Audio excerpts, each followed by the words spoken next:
com. This hour on 93 WIBC, powered by Pierce Jewelers, Carmel's Lab Grown or Mined Diamond Store. You're listening to Rob Kendall. It's an action-packed show today, Casey. Let's go! And Casey Daniels. The gang is all back together. On 93 WIBC. Well, good morning. It is Friday, May 19th. It's 5 minutes after 9. You're listening to Kendall and Casey on 93 WIBC. Congratulations. We're so happy for you. You made it to Friday. So it's kind of like, wow, Christmas happens in winter? After months of buildup and speculation, Ron DeSantis expected to officially announce that he's running for president next week. He's going to formally file paperwork with the Federal Election Commission and declare his candidacy. Of course, he can't ask for any money until he actually declares that he's running for president. We talk about this a lot when we offer free advice for people running for public office. Mm-hmm. And we say this is true, and it is true, whether you're running for a town council race or you're running for president of the United States.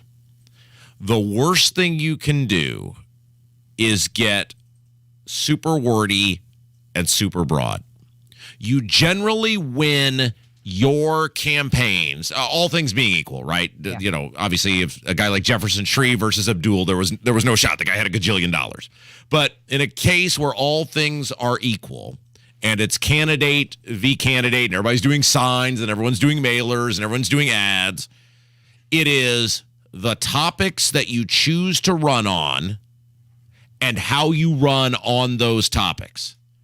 And that sounds relatively simple and an almost well-duh type of thing.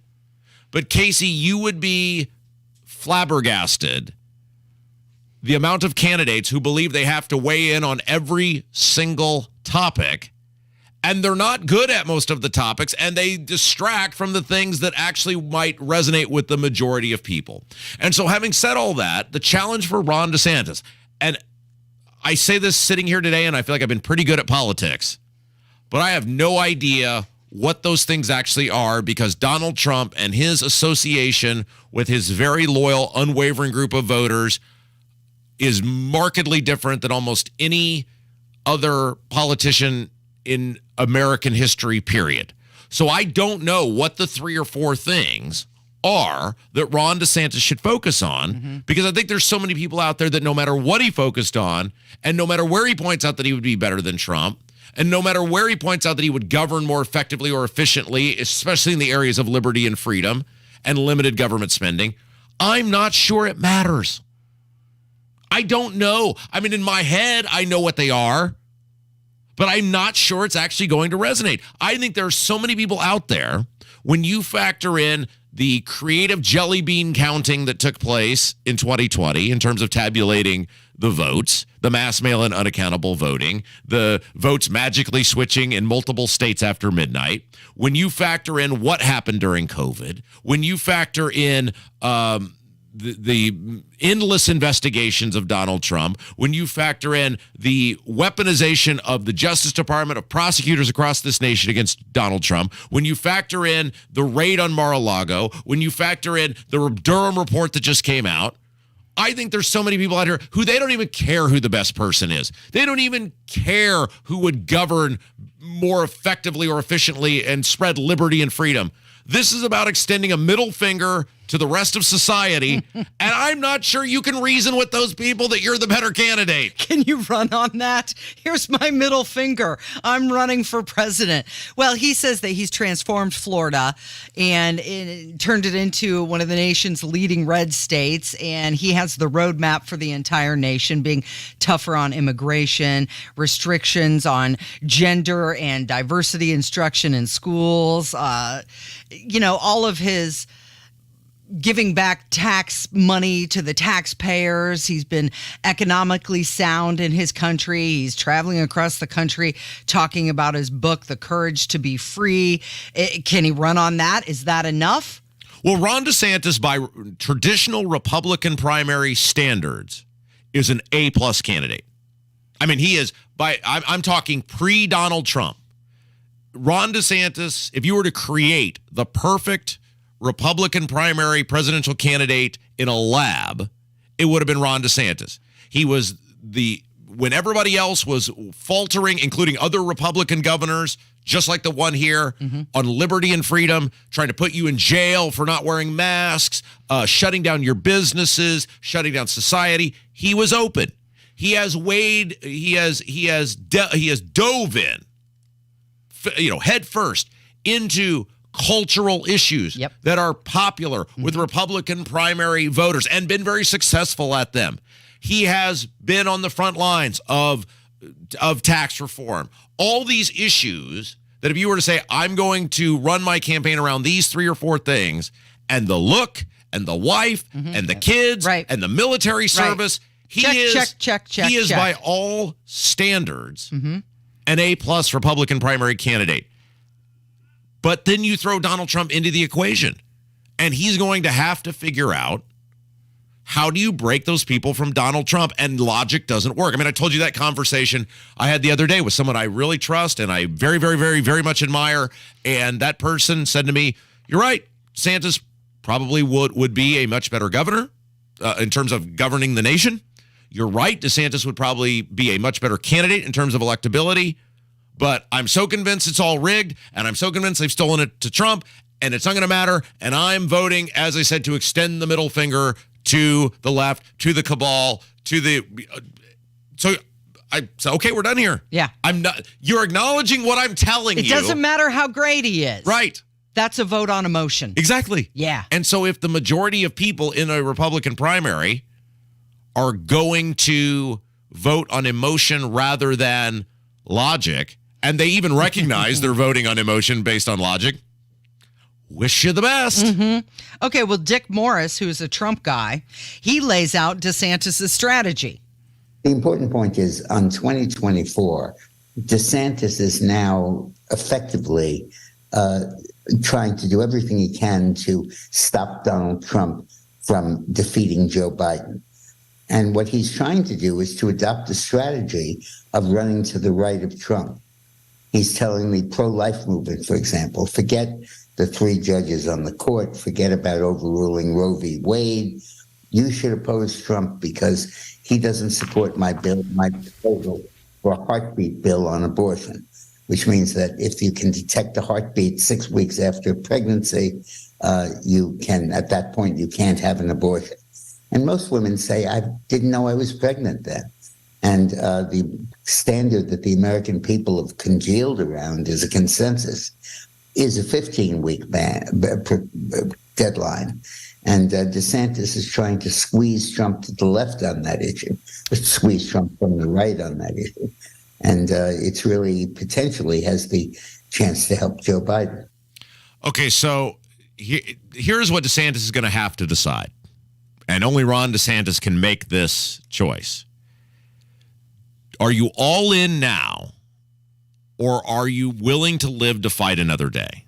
Because there's that old, what's the old saying? If you come for the king, you better not miss.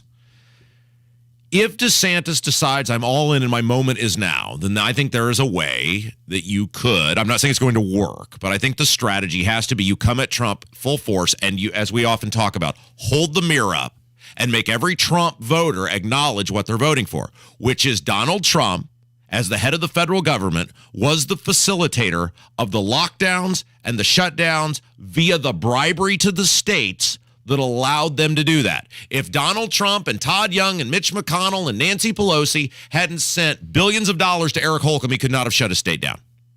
You have to be willing to make that case, and once you make it, it's like you got to stay there. It's like crossing the line on Field of Dreams. Oh my gosh, Doc, you can't go back. Yeah. Once you do that, you can't go back. Now, if DeSantis decides, well, I could be the heir apparent in 4 years, and I'm just going to make a good case for myself, and I'm just going to talk about me. Okay, that's not going to win. You've got to make people own what they're voting for. They may ultimately still do it, but you're going to make them own it. And Trump was the guy who promoted Fauci, and Trump was the guy who promoted the shot, and Trump was the guy who added $5 trillion in 1 year to the national debt, and Trump is the guy who didn't finish the wall. I mean, there's a million different areas where you can hit Donald Trump, and he's got he'll bully you, and he'll badmouth you, and he'll nickname you, but he has no answer for his voting record because it's abhorrent what he did during COVID. Does Ron DeSantis have the hair on his peaches right, to say that, all these right? things? And that's what he's got to say, because Trump has come after DeSantis. DeSantis has still been very quiet about going after Trump. And is he going to do that? Well, it sounds like, according to that clip we just played from Dick Morris, that he's saying that the abortion issue is going to be the difference between the two. Well, look, Morris is a, have, check, will arrive. He's been that his whole life. He was for Clinton. He was for Trump. He's still for Trump. So he's obviously not a neutral arbiter in the discussion. But I think Ron DeSantis, now he describes it from the right. Look, if we in a Republican primary, if Donald Trump wants to come out and say you should be allowed to have abortions, well, okay, I think Ron DeSantis would love to have that argument if Donald Trump's going to advocate between 9 and 16 weeks that you should be able to suck the brains out of a defenseless fetus. I think Ron DeSantis is happy to have that argument.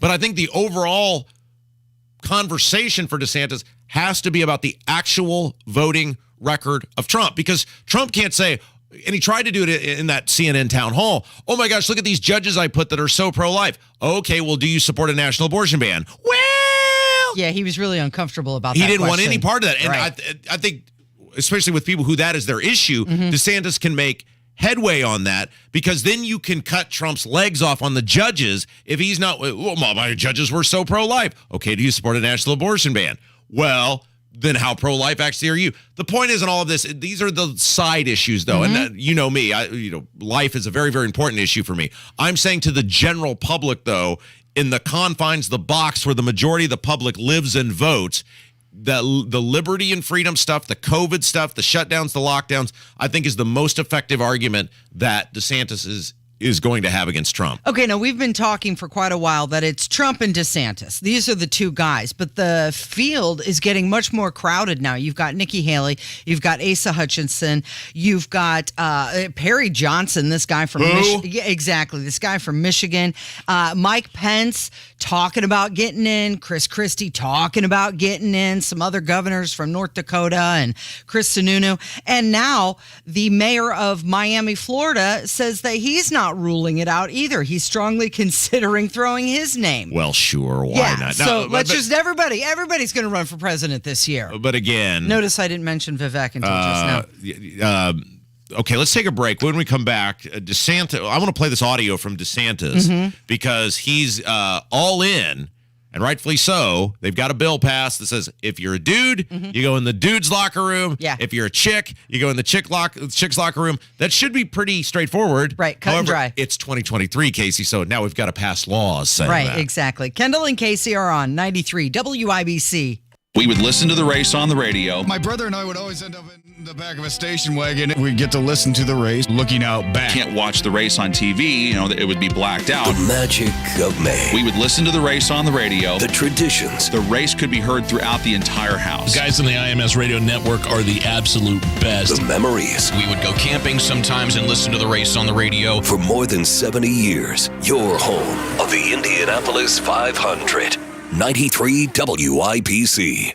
It's prime home selling season. Right now, home buyers are actively looking. With mortgage rates moving lower, now is the ideal time to get your home sold for maximum dollar. Make the smart choice. Hire the agent I recommend, Mark Dietl.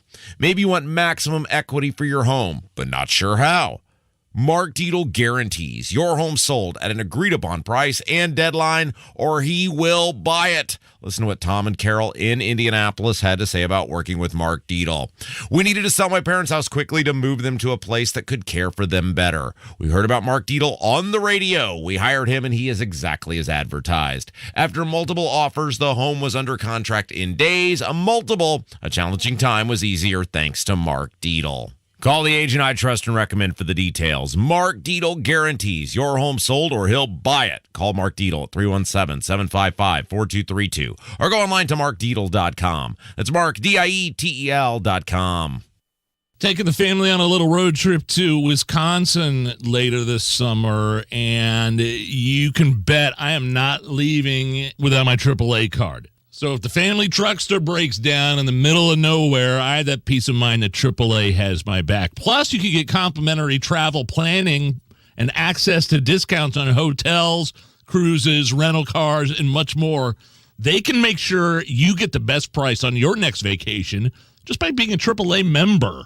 Plus, if you run into trouble on the road when you're out of town this summer, AAA has you covered. Flat tire, dead battery, run out of gas, lock your keys in the car. You name it, AAA is there for you 24/7, 365, no matter where your travels take you. It makes the perfect gift for somebody, perhaps for graduation. So, before your summer travels get underway, do yourself a favor. Join AAA today. Visit AAA.com. Tell them Hammer and Nigel sent you. Hey, it's JMV, and the Sundown Gardens Open House is this Saturday. Live music from Acoustic Catfish from 11 until 2. Hamilton County Llamas will be there from 1 until 4. Enter to win a Dissectum Japanese maple tree planted in your yard, door prizes, and more. And my friends from the WIBC Saturday Home and Garden Show will be there live on location. You can save with the Sundown Gardens Memorial Day sale now through Memorial Day. 20% off all container trees and shrubs. 30% off Dissectum Japanese maple trees. 186th and Spring Mill Road, sundowngardens.com. Garage Doors of Indianapolis is everything that's right about Central Indiana. They've been locally family-owned for 50 years, helping our local economy remain strong by employing 70 families. Garage Doors of Indianapolis is proud to do business right here in the great state of Indiana. They're a conservative-minded company that shares our values and stands by their products and services. You can call Garage Doors of Indianapolis today for service today. 875-4577, 875-4577, or visit doorstoday.com. Inside Indiana Business Radio, the news you need to get ahead. Indiana's business news leader, weekdays at 6:32 a.m. and 5:56 p.m. on WIBC. Pierce Jewelers wants you to know the diamond world has changed. You can choose mined or lab-grown diamonds. Unlike chain stores, Pierce Jewelers carries both. They can educate and help you save your hard-earned money. You're listening to Rob Kendall. He's a criminal, that's who he is. A vigilante, a public menace. And Casey Daniels. Wow, she's an angel. On 93 WIBC.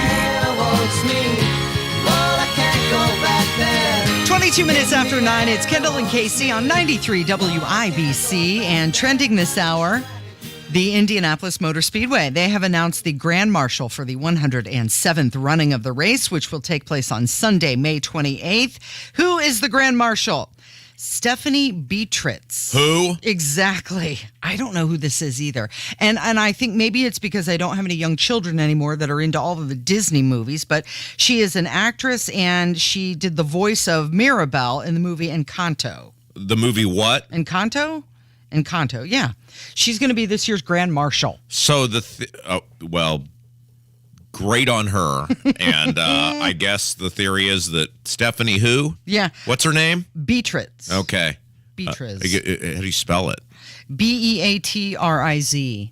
Beatriz. Seems like there used to be more high-profile people than some actress adults have never heard of as the Grand Marshal. Maybe I just remember things as being better than they once were. Don't you always do that though? Well, as you get older, your house you grew up was bigger and things were shinier. The great Billy Joel once said, the good old days weren't always so good and tomorrow ain't as bad as it seems. So maybe I'm just playing that out in real time. Also trending this morning, John Rich. He's a country singer. And you remember everything that happened with Bud Light and then Miller Lite said, hold my beer with their latest commercial. Well, John Rich, he's known for his candid and unapologetic opinions. And he didn't hold back on his criticism of the Miller Lite marketing campaign. I mean, a cold beer. At the end of the day, whether you're a man or a woman, you want to be left alone. You want to have your cold beer. You don't want to get preached at. You don't want to be proselytized or hit with a bunch of narratives that you don't care to hear about. You're like, leave me alone. I'm trying to have a beer right now. I think that's really where people are at, and the people running these ad campaigns. I mean, it's their right to market it however they want to. But whatever happened, just leave me alone and let me have my beer in peace. Right. He says kind of what you've been saying with these marketing companies. What are they doing? What are they thinking? Well, it's almost impossible to. So these people, almost, I assume all of them have college degrees. They've gone to the finest of institutions. I struggle to see how people with that level of education could do the things that they're doing and not know they are deliberately alienating their core consumer base. Mm-hmm.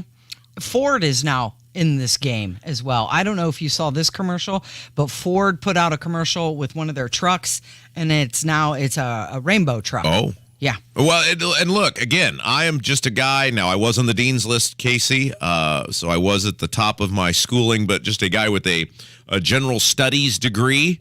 So I didn't, go to the Wharton School of Business or anything like that. But I feel like if the radio guy with the general studies degree can look at something and say, that seems like a terrible idea and is going to be in direct conflict with your consumer base, then the fancy schmancy Harvard-educated people that run a lot of these companies should be able and do see that and do know that too, which means they're deliberately doing doing it on purpose that are at odds with the people who most normally consume their product. This next one really bums me out because when I was young, it was always a treat. We would go to the grocery store and I get to pick out a Archie comic book. That's the one that I would always choose. I was allowed to pick out one comic book, and I always went with Archie Comics. But they're going to transform one of their classic characters into a transgender woman now, making the series more queer. And speaking of that, Ron DeSantis, he signed 3 anti-trans bills into law. One of the bills limits LGBTQ plus schools curriculum and transgender care for minors, and another one criminalizes opposite-sex restroom access in public buildings, schools, and parks. Yeah, so he, again, we talked about this in the first segment, with DeSantis in a lab of conservative Republican primary voters, it appears he was created because he has been just so good on so many of these issues. And yet, as we talked about last segment, he's going to have a very hard time winning because the Trump... The emotional vote. The Trump attraction, the Trump voter, I'm pretty convinced that bond is almost unbreakable. But he did comment yesterday on being able to weigh in on what used to be a common sense thing, Casey. Men dress with the men, women dress with the women. Which is ensuring women's safety, making sure that educational institutions, detention facilities, correctional institutes, juvenile facilities, and public buildings with a restroom, locker room, or changing facility, that they must have separate facilities for men and women based on biological sex. A woman...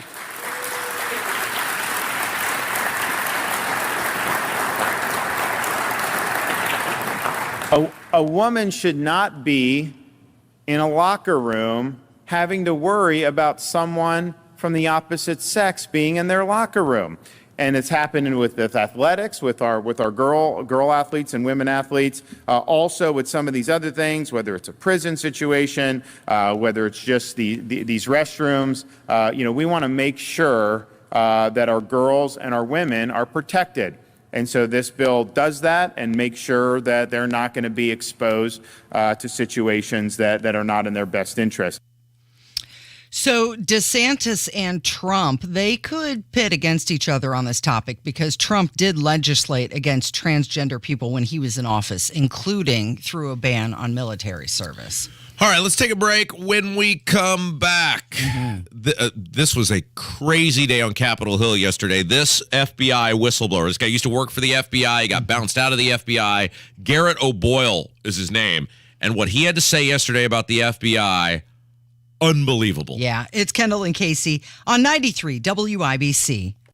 Paid actor, not a real customer. Quote based on a healthy, non-smoking 44-year-old male with a 20-year term policy. Rates may vary. Welcome to Ethos, a new kind of insurance company that believes life insurance should be hassle-free, affordable, and accessible for everyone. For around $1 a day, I got a 20-year, $250,000 term life insurance policy without a medical exam.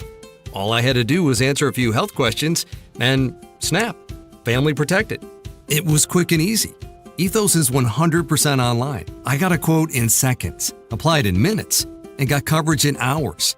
Just answer a few health questions. No medical exam, no blood tests, no hassle. Look, nobody wants to plan for the unthinkable, but it would be so much worse to not plan at all. So don't put it off. It feels great having the peace of mind knowing that my family is protected. Ethos, the 100% online hassle-free way to get affordable life insurance. Don't wait. Get your free online quote now at ethoslife.com. That's ethoslife.com. We've all dealt with a contractor who doesn't make you a priority. At Indy Decorative Concrete, we are invested in each of our customers and strive to make the project effortless from start to finish. Indy Decorative Concrete, big enough to service, but small enough to care. 93 WIBC Mobile News. On the level, on the go. A teenager injured. 65 degrees here on Monument Circle. I'm Sasha Nixon. Here's what's trending at 9:30. A shooting this morning on the west side of Indianapolis. And injured in that shooting was a 16-year-old. I'm Sean Herrick. But that teenager has minor injuries and is expected to be okay. IMPD says it happened around 6:30 on Laclede Street, which is in a neighborhood off of Washington Street, west of Holt Road and a few blocks north of Stout Field. They're looking for suspects, so if you can be of help, you're asked to call IMPD or Crime Stoppers. Sean Herrick, 93 WIBC Mobile News. Drivers on the south side should be aware that a water main break has caused the closure of Madison Avenue from Hannah Avenue to Castle Avenue. And if you haven't caught a performance yet of Clue at the Indiana Repertory Theater, this weekend is your last chance. The show, which takes inspiration from the board game and the 1985 film, will close tomorrow. You can get tickets online at irtlive.com. And now for your WIBC Money Update. It looks like the Dow is up 99 points to 33,717. The S&P is up 14 points, and the NASDAQ is up 19 points. I'm Sasha Nixon. On the level, on the go, and on WIBC.com. What if the next time you painted your home was the last time you painted your home? Our Rhino Shield has been on for 8 years. Rhino Shield. Call 888-RHINO-41. Don't paint, don't vinyl. Go Rhino. Hey, good morning. It's Casey. I'd like to share a review with you about Galaxy Concrete Coating.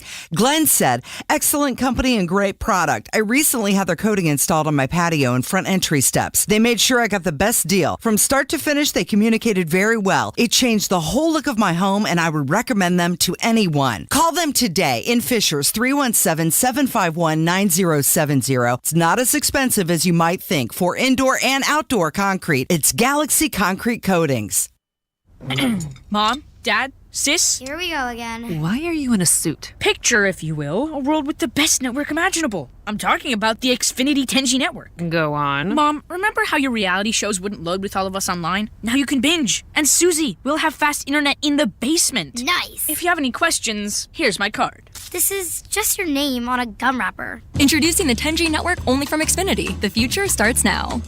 Now through June 21st, new customers can get 200 megabit per second internet on the next generation Xfinity 10G network for just $35 a month for 2 years. Plus, there's no annual contract required and you get Wi-Fi equipment included. Go to Xfinity.com/10G, call 1-800-XFINITY, or visit a store today. Requires paperless billing and autopay with stored bank account. Restrictions apply. Taxes and fees extra. After promo, regular rates apply. Actual speeds vary. There's nothing more important than time. Time for you and time for family. If issues like high blood pressure or high cholesterol run in your family, make time for highly skilled heart care too. At Indiana University Health, you can book a same-day appointment with the state's most preferred provider of cardiovascular care. See a top cardiologist today, then get back to what's most important without skipping a beat. Visit iuhealth.org/heart to book your appointment today. During much of Indiana's history, communicating on the telephone with the deaf or hard of hearing was nearly impossible. Friends and loved ones couldn't stay in touch, so the hard of hearing became isolated. Today, those with hearing loss have equal access with the CapTel captioned telephone from Relay Indiana and can keep their independence. Relay Indiana allows a caller to read what the other party is saying. This advanced technology keeps Hoosiers connected so that everyone can contribute to Indiana's productive future. Learn more at RelayIndiana.com. You're listening to the Kendall and Casey Show on 93 WIBC. Good morning. It is 9:34. You're listening to Kendall and Casey on 93 WIBC. So yesterday it was the Select Subcommittee on the weaponization of the federal government hearing, and there were some FBI whistleblowers there, and one of them said that the FBI created an Orwellian atmosphere.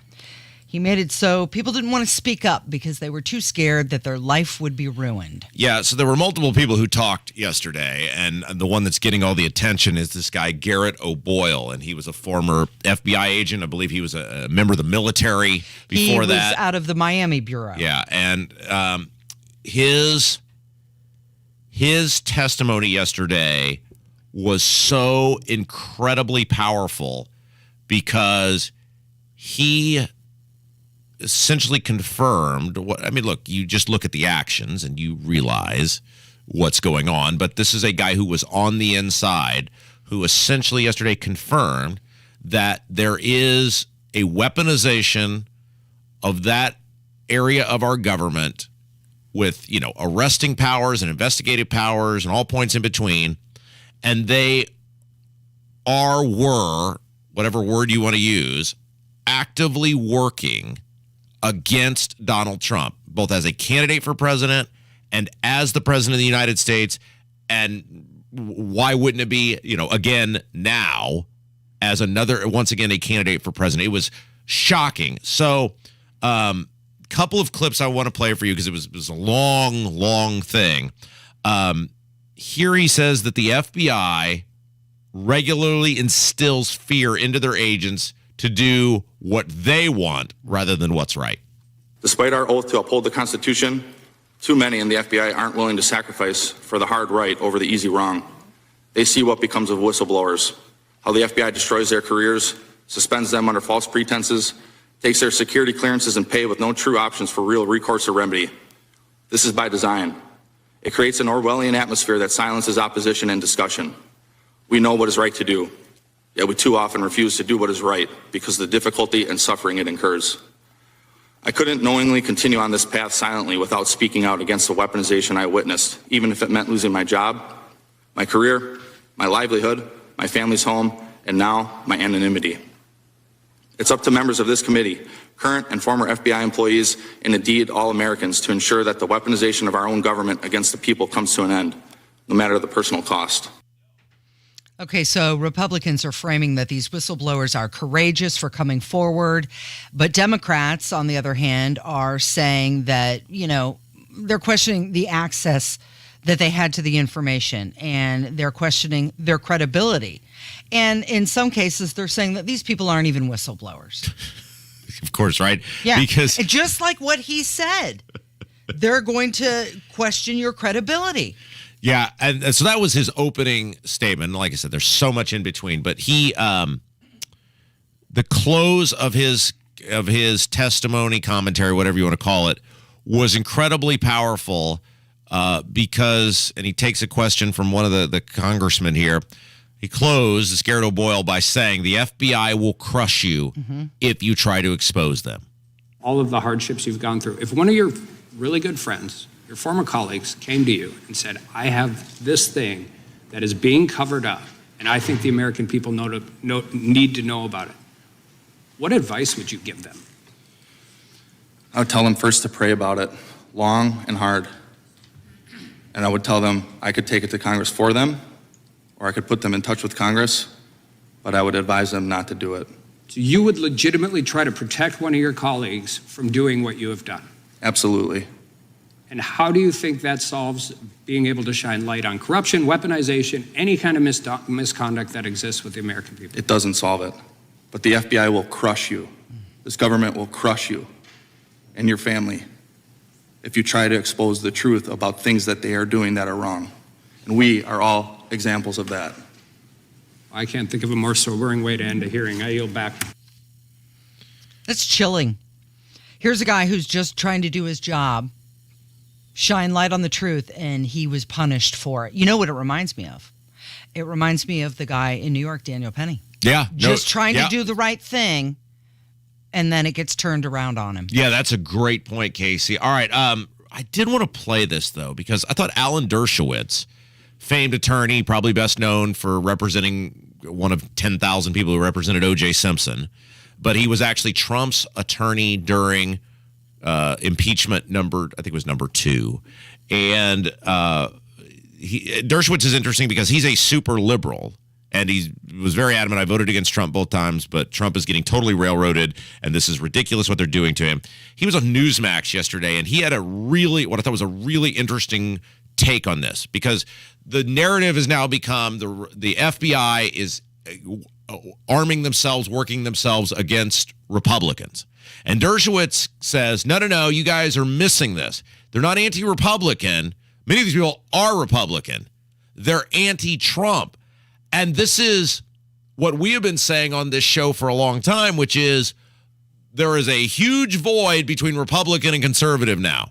There is a huge void between Republican and liberty now. The Republicans are not your friend. They're not your buddy. If you are a conservative or a liberty-minded person or an anti-establishment person, they hate you and will weaponize themselves against you at all costs. Dershowitz says basically the same thing. I think the Republicans are missing the point. This is not the FBI turning against Republicans. I think the majority of FBI agents are Republicans. And most of the leaders of the FBI, many of whom I've known over the years, have tended to be Republicans. This is all about Donald Trump. The vast majority of FBI agents are anti-Trump, even the Republicans. And it's the anti-Trump issue, the get Trump aspect of this, which is most significant. So I think it's a mistake to accuse the FBI of favoring Democrats over Republicans. I just don't think it's true. It is true that many FBI agents, perhaps most, and certainly the heads of the FBI, are very anti-Trump. You might call them, the deep state. I don't know whether that exists or not. But the focus, really, the change occurred when Trump announced his candidacy. And there's a widespread feeling among FBI agents and among many in the intelligence community and government, Republicans and Democrats alike, that Trump was dangerous to the national security. That doesn't justify what's gone on. In my book, Get Trump, I argue that these are good people doing bad things. They're doing it because they think that there's a higher purpose to defeat Trump, to defeat anybody that's on his side, to defeat anything that he's done. And they are destroying the Constitution in the process. But it's not anti-Republican, it's anti-Trump. What is the higher purpose to get Trump? Can you say that in English, Casey?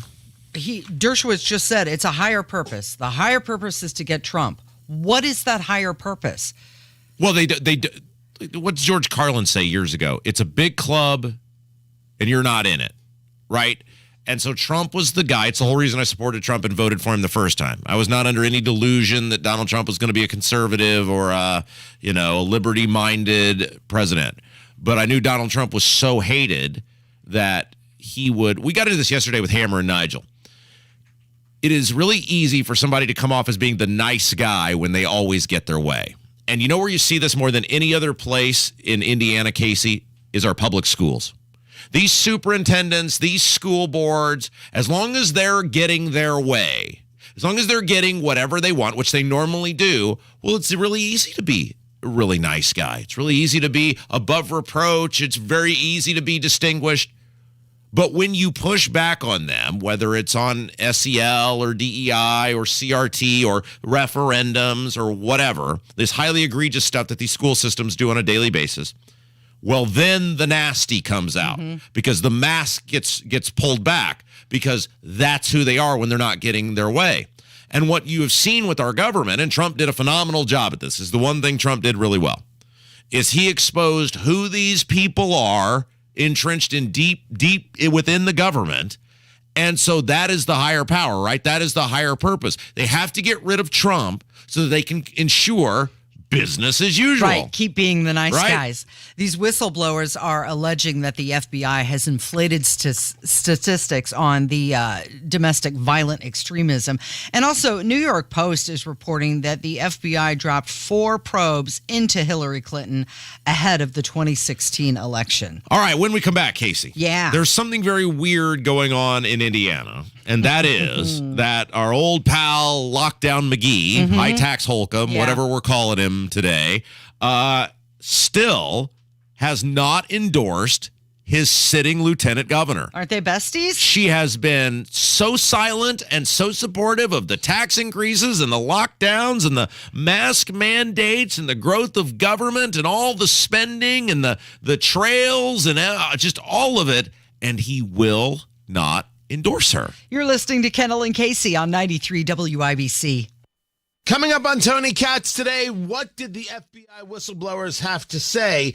And are we really going to pay reparations in America? That's after the news at noon on 93 WIBC.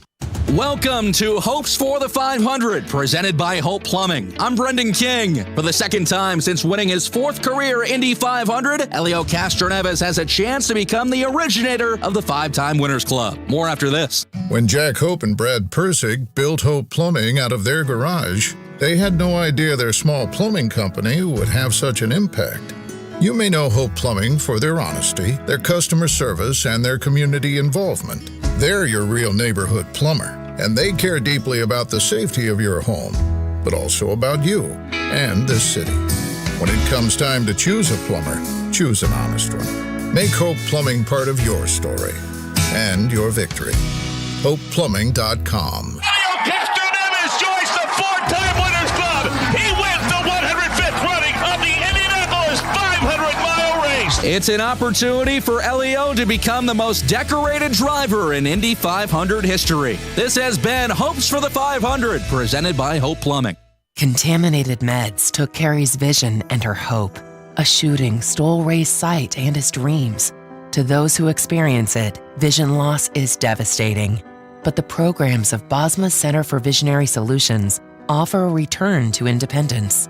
Without your help, though, those programs can't continue. If you act now, you can double the impact of your gift to the Bosma Visionary Opportunities Foundation.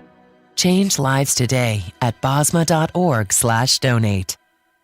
While the warm weather has you feeling like new, get old with a money market account from Old National Bank and earn a 5.00% annual percentage yield. Whether you're saving up for something big or just for a rainy day, Old National is here for you. Earn 5.00% APY with our limited time 12-month introductory money market offer. To earn the promotional rate, account must be funded with a minimum of $10,000 not on deposit at Old National as of April 14th, 2023. Learn more at oldnational.com or visit a local banking center today. Offer not available online. Member FDIC. Old National Bank. Get old. Finding great people to hire can be like trying to find a needle in a haystack, but not with ZipRecruiter. Their powerful matching technology delivers so many qualified candidates, it's like finding a needle in a needle stack. In fact, 4 out of 5 employers who post on ZipRecruiter get a quality candidate within the first day. For less hay and more needles, head to ZipRecruiter. And right now, you can try ZipRecruiter for free. That's right, free. At ZipRecruiter.com/free. That's ZipRecruiter.com/free.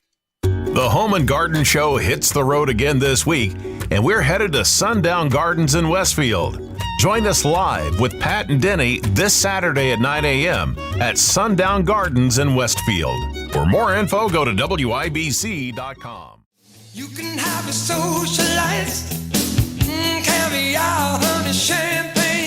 Good morning, 9:48. You're listening to Kendall and Casey on 93 WIBC, and he sticks the landing. That's what he's hoping to do. We're talking about Eric Holcomb. Yeah, he's stuck it already. Something. He's stuck it to the people of the state for 6.5 years now. He's done a phenomenal job at one thing, and that is sticking the landing, sticking it to us. So he's kind of dancing around an endorsement of his lieutenant governor. He was asked about it. He said, it's still May. I got time. He's trying to stick the landing first. Well, this is fascinating. Of course, Holcomb is term limited, and I'm sure very actively in search of his next public grift that he can participate in, where he is paid the most amount of money to do the least amount of work possible.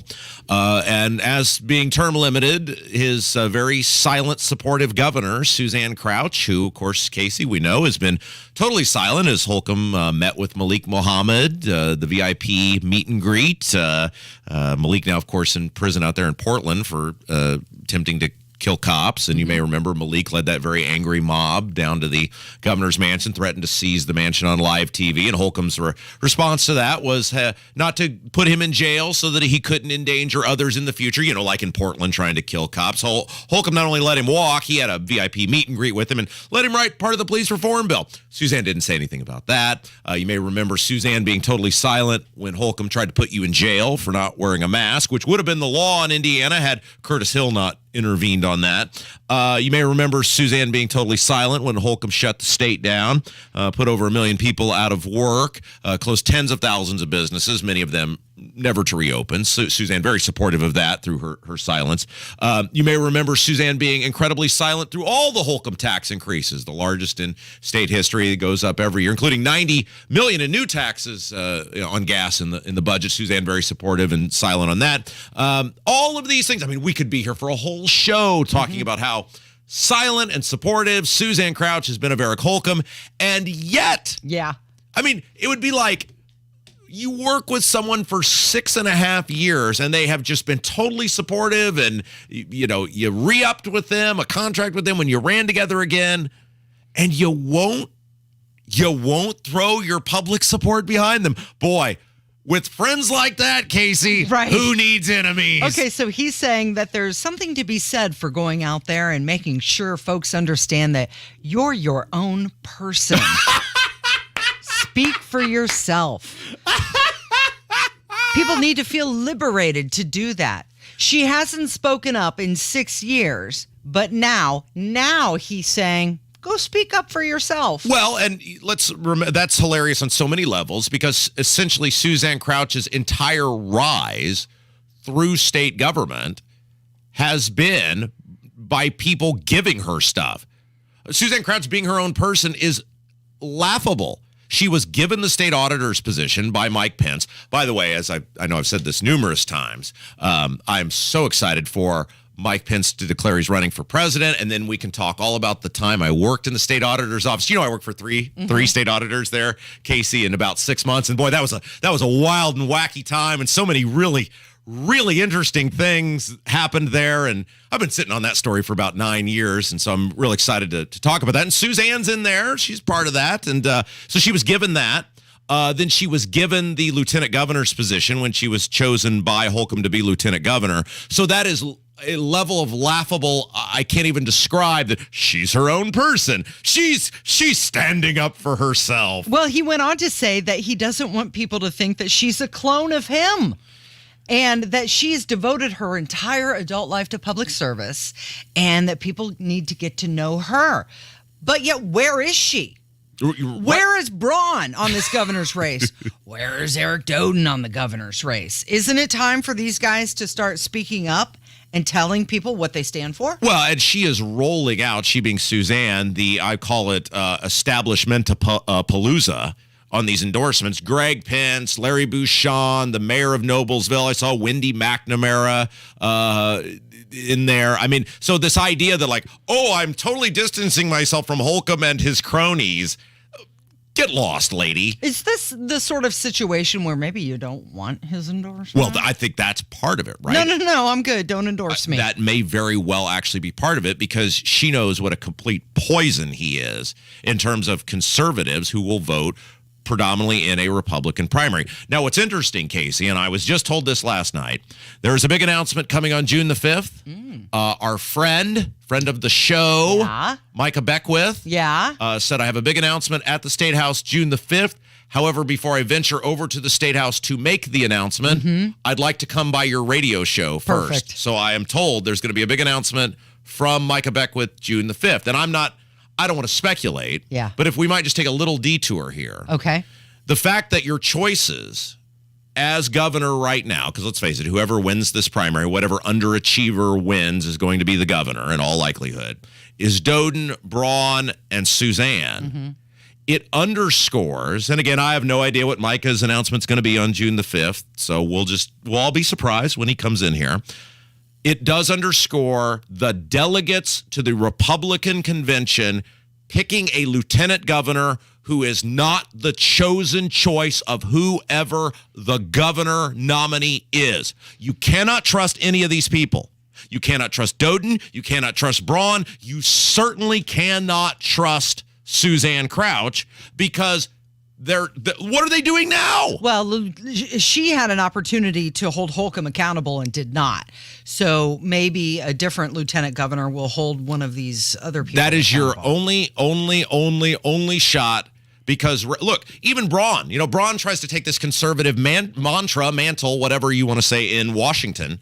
Look at his record when he was in the State House. He rolled over and played dead and voted for all those Holcomb tax increases, including that tax on gas, which has now probably cost Hoosiers well over $500 million.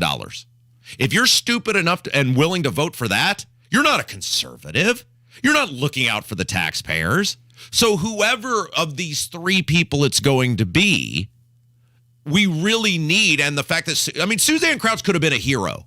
That's the takeaway from this. Suzanne Crouch could have spent this past 6 years, well, she wouldn't have got asked to run again, but she could have certainly during the COVID Malik Muhammad love affair spoke up period. Yeah. Been a great voice for liberty and freedom. She could have saved businesses potentially. She could have saved jobs potentially. She could have saved the city potentially by mandating that Holcomb or demanding that Holcomb send the National Guard to secure downtown Indianapolis. She did none of that. Yeah. But yet we're supposed to believe, I'm letting her be her own person. So all three of these conservative contenders have really deep pockets. And yet whoever wins is going to be one of the highest paid governors in the country. Funny how that works out, isn't it, Casey? Yeah. Hey, we've got Tony Kinnett joining us next. It's Kendall and Casey on 93 WIBC.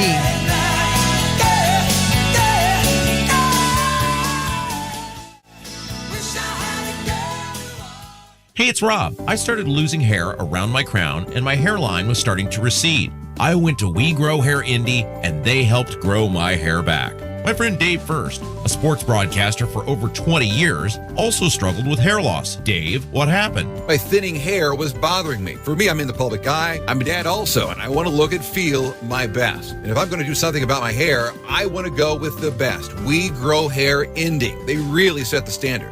Dave, that's amazing. I had the same procedure, multi-unit hair grafting transplants, which gives you more hair per procedure, saving you time and money. Call 317-522-2995 for your free hair and scalp evaluation.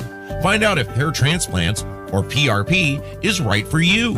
If you're thinking about this, don't waste your time or money. Go to the experts. Call 317-522-2995, 522-2995, or visit WeGrowHairIndy.com, the gold standard for hair restoration. Hey, Ruthie, I'm gearing up for race day and need a bourbon that'll put my party into overdrive. Well, Total Wine & More has tons of bourbons to choose from, but this single barrel is always clutch. Wow! My crew's gonna love this. And we have a track record of offering the lowest prices.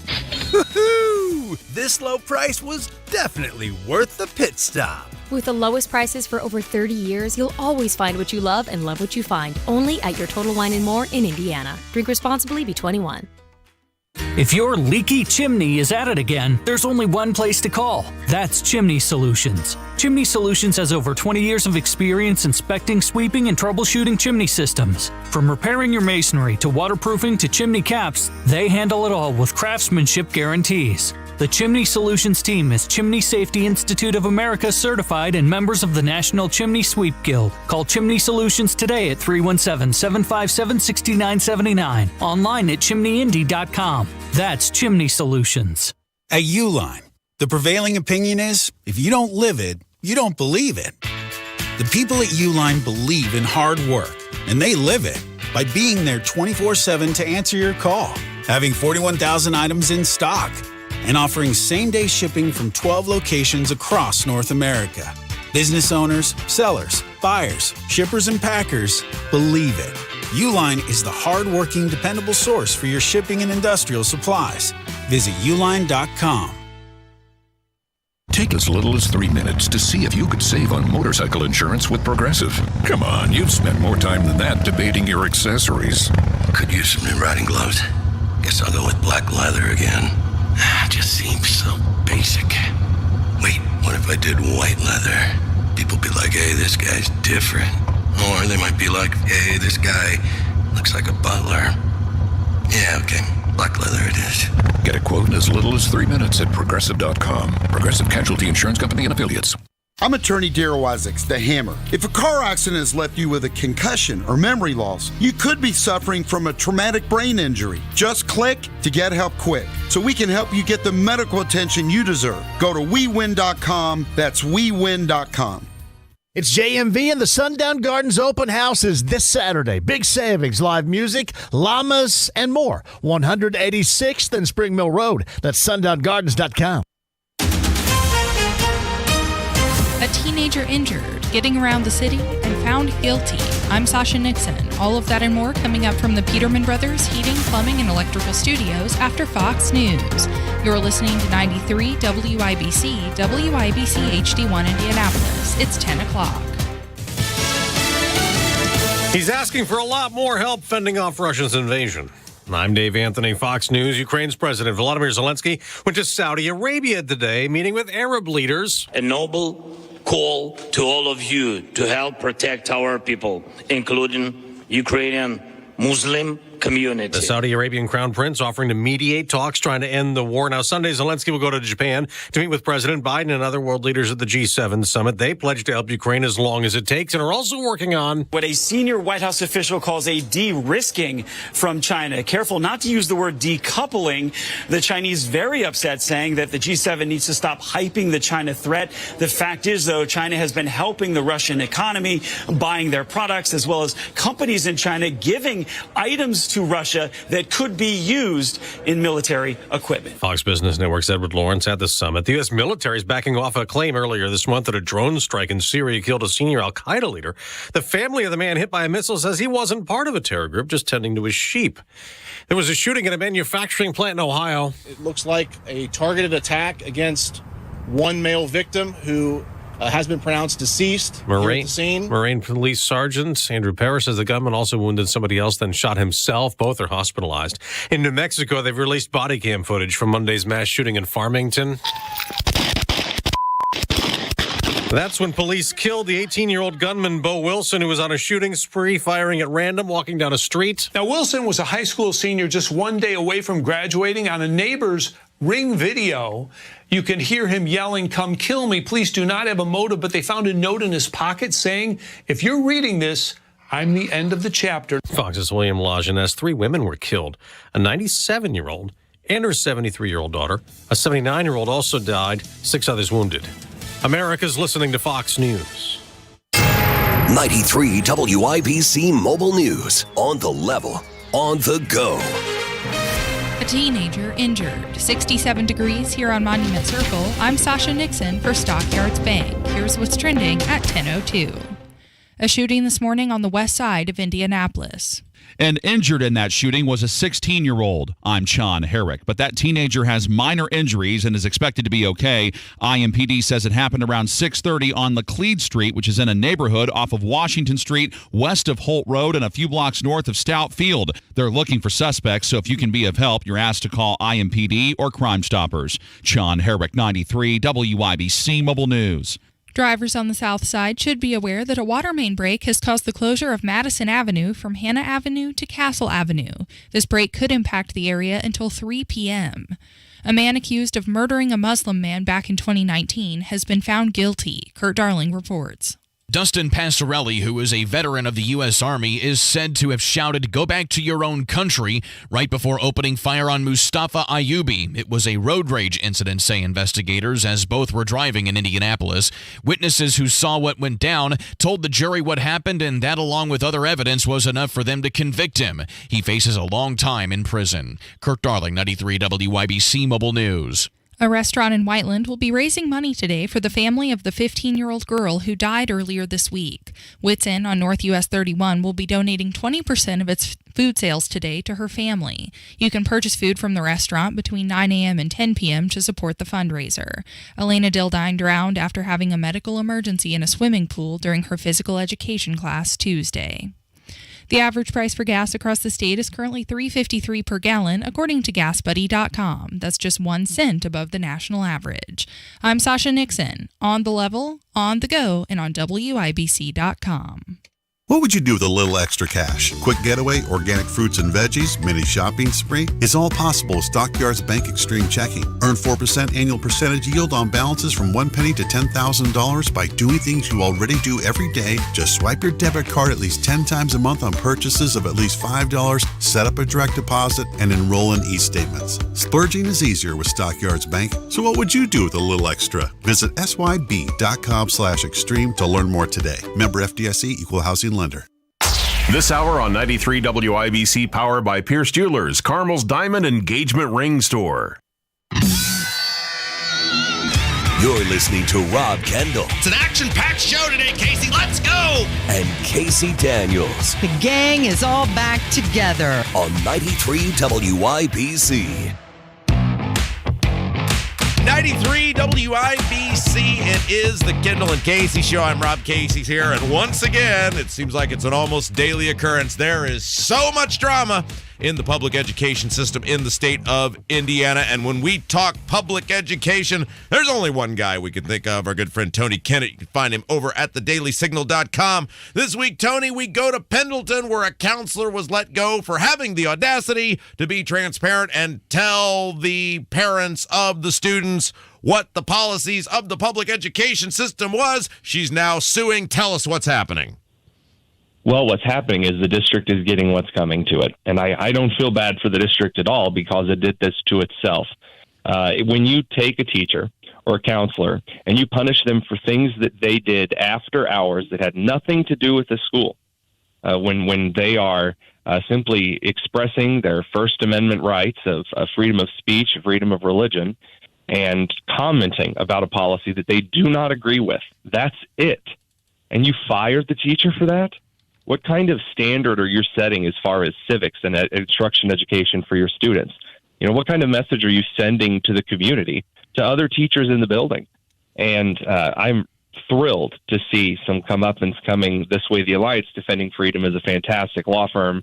I'm looking forward to seeing what they do. The district is also being sued over its policies in general, which may violate a few different acts, including ones recently passed. So it's going to be a spicy couple of months, I'm sure. So you're talking about Kathy McCord, and she was commenting on the gender support plan in that school district. Can you explain what is the gender support plan? Absolutely. So the gender support plan, which was adapted from a previous gender support plan at Hamilton Southeastern, because of course it was a kind of template document that a counselor would keep. And when a student would come up to that counselor or administrator and say, I think that I'm actually a boy, or I'm actually a girl, or I'm a, four-legged biped with chicken feathers, then they take out this form and they fill it out, and it determines how the school interacts with you, how the school starts to begin treatment of your gender dysphoria. And there are options on this form in which the student can say, I know that I'm going through this mental crisis. I know there's a really high suicide rate for people that struggle with transgenderism, but I don't want to tell my parents because I don't think that they'll be, very supportive. And the school will keep that from parents. And if the student chooses to do that, then they ordered counselors like Kathy McCord to email all of the students' teachers and say, hey guys, when you talk to parents, you are supposed to use the child's birth name or original name and the pronouns that the parent gave the child. Mm-hmm. However, when you're in the classroom, you're to use the new name and that's compelled speech. So that's the gender support plan. So everybody in the school is following whatever pronoun the child wants, but yet let's not tell the parents at home what's going on. Well, to a degree, because a couple of teachers have left. One teacher resigned in protest because she said it made her physically ill to look parents in the face and lie to them. And then, of course, Kathy McCord didn't, sit around idly either. So while people are expected to follow it, Kathy McCord was originally told, we found this out in an exclusive interview, she was told to follow the gender support plan despite her earlier objections. And if she didn't like it, she could go pound sand. So there are some serious problems. This policy at Pendleton violates the Indiana Religious Freedom Restoration Act, which is interesting. I haven't actually seen a case involving this statute in some time. Tony Kennett, our guest, we're talking about the big drama out in Pendleton, the ex-counselor let go for having the audacity to have an opinion and tell parents about that opinion and what's going on in the school system. So, Tony, I know this kind of hits home for you because you came on our radar a couple of years ago when you had the audacity to tell people that critical race theory was being taught at IPS, and they kind of gave you the heave-ho in a similar fashion that this lady got the old heave-ho. It's true. There is a kind of personal matter that I take to this because there are a lot of teachers in the state of Indiana that have been dismissed. Indiana is a right-to-work state. So and that means that a teacher can be fired for whatever reason, no matter what. Anyone on an education teacher contract can be given, as you called it, the heave-ho. The problem is it doesn't exactly agree with federal statutes in retaliation for free speech. So you could make a case, in Kathy McCord's case, for example, that what she did was after hours. It had nothing to do with her job at the school. She didn't reveal any special information. She didn't do anything wrong. She simply confirmed the existence of a policy and said, I don't like that. And the district retaliated against her political and religious views for that.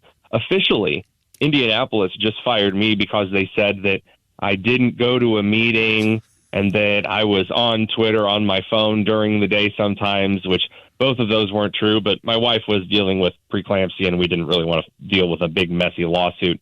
This, however, is the perfect time for Pendleton to get a little comeuppance. So we're going to see some interesting stuff here. Yeah, whether it's in Brownsburg with this lawsuit with the special needs student or now this lawsuit, you got to do it in the courts. I mean, I'm glad people are taking the legal route here because we got to get some transparency about what's going on. And here's the only problem with this, Tony. The school districts, many of them, don't give a second thought if they get sued. They don't get a second thought if they get a judgment against them because it ain't their money, and they're not afraid to spend someone else's money or lose someone else's money for their bad policies or procedures.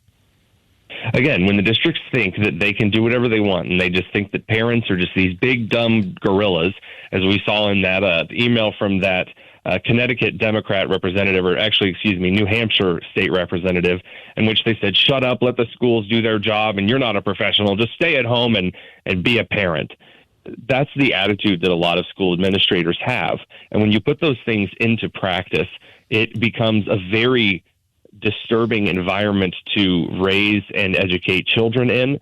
It's this crazy idea that the state is the parent instead of the parents. And I'm thrilled to see parents and good teachers and counselors fighting back against this.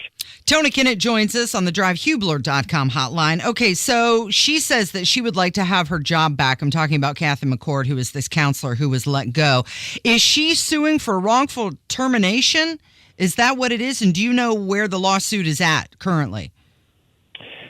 Partly wrongful termination. They're also going after the policy itself as well as how the district handled it. But yes, wrongful termination is definitely part of it. She's also hoping for back pay for the money that she should have been paid while she would have been at the school. As far as where the lawsuit is currently at, the complaint has been filed in federal court. And it's going to be really interesting because in similar cases that we have seen with this in the last couple of years, these almost always go in favor of the one filing the complaint, because it's very hard to prove that you did not retaliate for anti-First Amendment reasons. Tony, before we let you go, you and I share, I think, a very similar view, which is the three Republicans running for governor in 2024 in Indiana, Crouch, Doden, Braun, are completely underwhelming and totally uninspiring thus far. The floor is yours. I am so beyond frustrated at Hoosiers because we complain about Holcomb for 8 years. Justifiably, dude sucked. And now just at the very end of his second term, he's starting to pass some decent things, which, that's something to be said. But for 8 years, he decided to be an absolute dumpster fire hurricane. Now we come around to the primary, which is the real election for the Indiana governor, because we all know Indiana is a Republican supermajority state. And you would think that after 8 years of nonsense, Hoosiers would say, we should pay attention to Braun, we should pay attention to Crouch and to Doden, and we should really expect a lot from them. We should be asking them tough questions. We should be demanding that they support the kind of policies that we like. We should be demanding lower taxes and good cultural policy and things like that. And it's just radio silence. I guess we're all just assuming that Braun is just going to waltz coolly in and take the election. I get that from his staffers. I've met several of his staffers who just really believe that he's just going to waltz coolly in and it's no problem. Crouch doesn't have any charisma. She's not going to do anything. The best candidate of the three, I think, is Doden. And I think that Doden is a little bit nervous to actually get out there and throw some punches and say, I'm the best candidate. Is he? Wait. Is he the best because he's hidden the most? Or, I mean, what are you making that? I've heard nothing from this guy other than teachers shouldn't have to pay taxes. So that is one policy that he has. I didn't say that I approve of every single policy that he has. However, if you take all of the policies du jour and put them together, I think that some of the policies that he has are far better than anything out of Braun, which I haven't heard a single policy that Braun is suggesting to anyone at all. And then Crouch is, basically waiting to see whatever the Better Business Bureau, the Chamber of Commerce, and Eli Lilly told him to put on the table. So as far as Doden is concerned, he's tried some great stuff that's worked in Fort Wayne.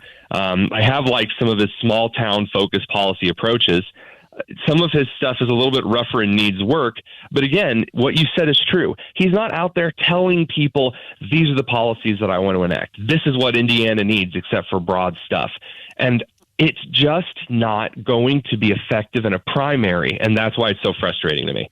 Tony Kinnett is on the line with us, and I've got one last question for you. Last night it came out, it was reported that the education department warned against schools encouraging private prayer and other religious activity. Do you have any thoughts on that? The education department saying no private prayer? What does that mean? You can't pray to yourself silently even? So we're apparently allowed to fly our LGBTQ plus 2IA, call Jenny, call me now flags in the classroom. Mm-hmm. We're apparently allowed to put super duper political statement, safe space for this and that flags and signs up in our classroom. I've sat and listened, although probably unawares, listening to teachers from various districts in the state at restaurants loudly complaining about how they're not allowed to do all of this political stuff they want. But apparently the education department is totally allowed to say that, oh, you're a Christian in this country, you're a Jew, you're a Muslim. What are you doing with that prayer stuff, that private prayer? Well, you want to sit around and talk to your God when you could be learning about butt sex? How dare you? And that is the attitude that the education system in this country has taken. Tony, yeah. I was just going to say, if people want to read all about you got a big expose on this ex-counselor in Pendleton. How can people find you? How can they read up on that? Find me over at dailysignal.com or on Twitter at @TheTonus. He's a national treasure, the one and only Tony Kinnett. Thank you, my friend. Thanks, guys. It's Kendall and Casey on 93 WIBC.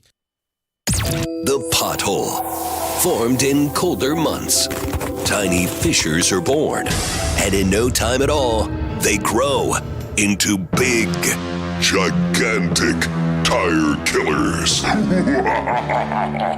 That's why you need Matt Baird Traffic. Watch out on Keystone Avenue. He'll guide you around these hidden monsters. Yeah, might as well call it a basement. And on to safer ground. You don't want to be in the far left lane. Mornings and afternoons on 93 WIBC. Heart failure, carpal tunnel syndrome, shortness of breath, stomach issues, lower back pain. How does it all add up? If you have heart failure and any of those seemingly unrelated symptoms sound familiar, it's time to talk with your cardiologist and get the full picture. They may add up to transthyretin amyloid cardiomyopathy. ATTR-CM is a rare and underdiagnosed disease. Recognize the signs and discuss them with your doctor soon. Learn more at connectwithyourheart.com. That's connectwithyourheart.com. Sponsored by Pfizer. Running a business comes with pressure. Remote workforces, HR compliance, retaining top talent. You start to feel boxed in. Fortunately, there's Insperity. They put 30 plus years of HR service and technology to work, offering my employees competitive benefit options while lightening my HR load. Instead of obstacles, I'm surrounded by people empowered to be their best. With Insperity, nothing seems impossible. Insperity, HR that makes a difference. Today is the day. After countless hours of research, cutting back expenses, and 9 months of anxiously waiting for her, today is the day you finally bring home your new car. It's also the day to protect her with an auto policy from Shelter Insurance. Our policies are competitively priced and include new car replacement coverage if anything were to happen to your new baby. To find an agent near you, visit shelterinsurance.com. We're your shield. We're your shelter. Mecum Auctions, the world's largest collector car auction company, returns to Indy with Dana Mecum's 36th Original Spring Classic, May 12th through the 20th at the Indiana State Fairgrounds. 3,000 muscle cars, Corvettes, exotics, and more. Broadcast live on Motor Trend TV and Motor Trend Plus. From avid collectors to those new to the Mecum experience, we welcome everyone. Register to bid now at Mecum.com. Announcing Palavana Cubano, the newest and tastiest Cuban sandwich restaurant in Indy. Located in the Garage Food Hall in the Battle Works district, Palavana Cubano is dedicated to serving authentic, mouth-watering Cuban sandwiches, coffee, and pastries. If you have never tried a Cuban, you're in for a treat. A warm and inviting atmosphere with colorful decor that pays tribute to the vibrant culture of Cuba. For a quick lunch or relaxing dinner with friends, Palavana Cubano is the perfect destination. For 35 years, the Indianapolis Neighborhood Housing Partnership has helped families prepare for homeownership. I'm CEO Gina Miller, and I invite you to visit inhp.org. You're listening to Rob Kendall. He's like a jackal from hell. And Casey Daniels. Oh, hot. Want to touch the hiney. On 93 WIBC. Man was a big baseball player back in high school. 20 minutes after 10, you're listening to Kendall and Casey on 93 WIBC. A few things happening this morning. New Welcome to Indiana signs. They were unveiled yesterday with new verbiage. Eric Holcomb was there introducing these new signs at the Motor Speedway yesterday. And they say, welcome to Indiana, more to discover in Indiana. There's going to be 19 different interstate signs spread throughout the state. What? More to discover? What more is there to discover? There's more, Rob, just more. What would that be? Anything you want it to be, I think. There's just going to be more. You know, you got to hand it to Holcomb. He is phenomenal at doing anything and everything other than actually helping the taxpayers. That's what he was doing yesterday. Welcome signs. Instead of endorsing his lieutenant governor, he was dithering. If there is a ribbon cutting or a bright, shiny object to show up in front of, or by the way, did you see that Eli Lilly? Yes. Is what are they, like the richest pharmaceutical corporation in is it the country, the world? What was it? Yes, they just passed somebody this week. I'm checking the news here real quick. I know, I had that too. Oh boy. The largest pharmaceutical company in the world? Yeah, there's something. They're worth a gajillion dollars. Yeah. And I was laughing hysterically because we were led to believe by the state of Indiana and Eric Holcomb. They needed help. Yes, that unless the state of Indiana helped facilitate a sweetheart real estate deal, as though Eli Lilly would not be able to find. I know one, Mark Dietel. MarkDeedle.com. Mm-hmm. Mark would be glad to have helped Eli Lilly out, as though without Holcomb and his merry band of misfits, that this billion-dollar company couldn't find it on their own. Yes, and so we used a whole bunch of our taxpayer money to help facilitate a sweetheart deal for one of the most prosperous corporations in the entire world. So congratulations to Eli Lilly on all their success.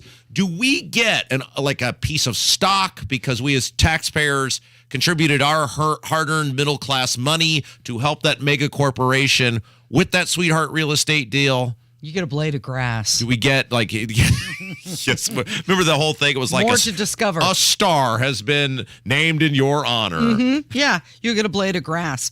Also trending this morning, the National Institute of Health has cut taxpayer funding for the Wuhan Institute. Oh, that's a shame. In China, yes. And also, here's something for you. Starbucks. They're in the news. I know your wife likes to drink a lot of Starbucks. All day. Mm-hmm. They're transitioning to nugget ice. I don't know what nugget ice is, but that's the thing. And they say that it's going to use less water, which is Starbucks' goal is to cut their water footprint in half by 2030. So across the country, it's kind of like crushed ice. But it's not crushed ice. They're calling it nugget ice. They're changing the ice in all of their drinks nationwide. Hey, by the way, here it is. I didn't mean to come back to this, but I did mean to come back to this. Lilly, this is from Wish TV.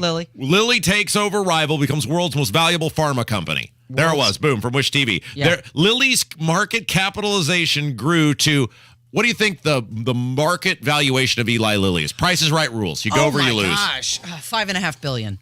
It's got to be more than that. Yeah, you're not even. I'm not even you're close. not even in the. I'm talking about the $1.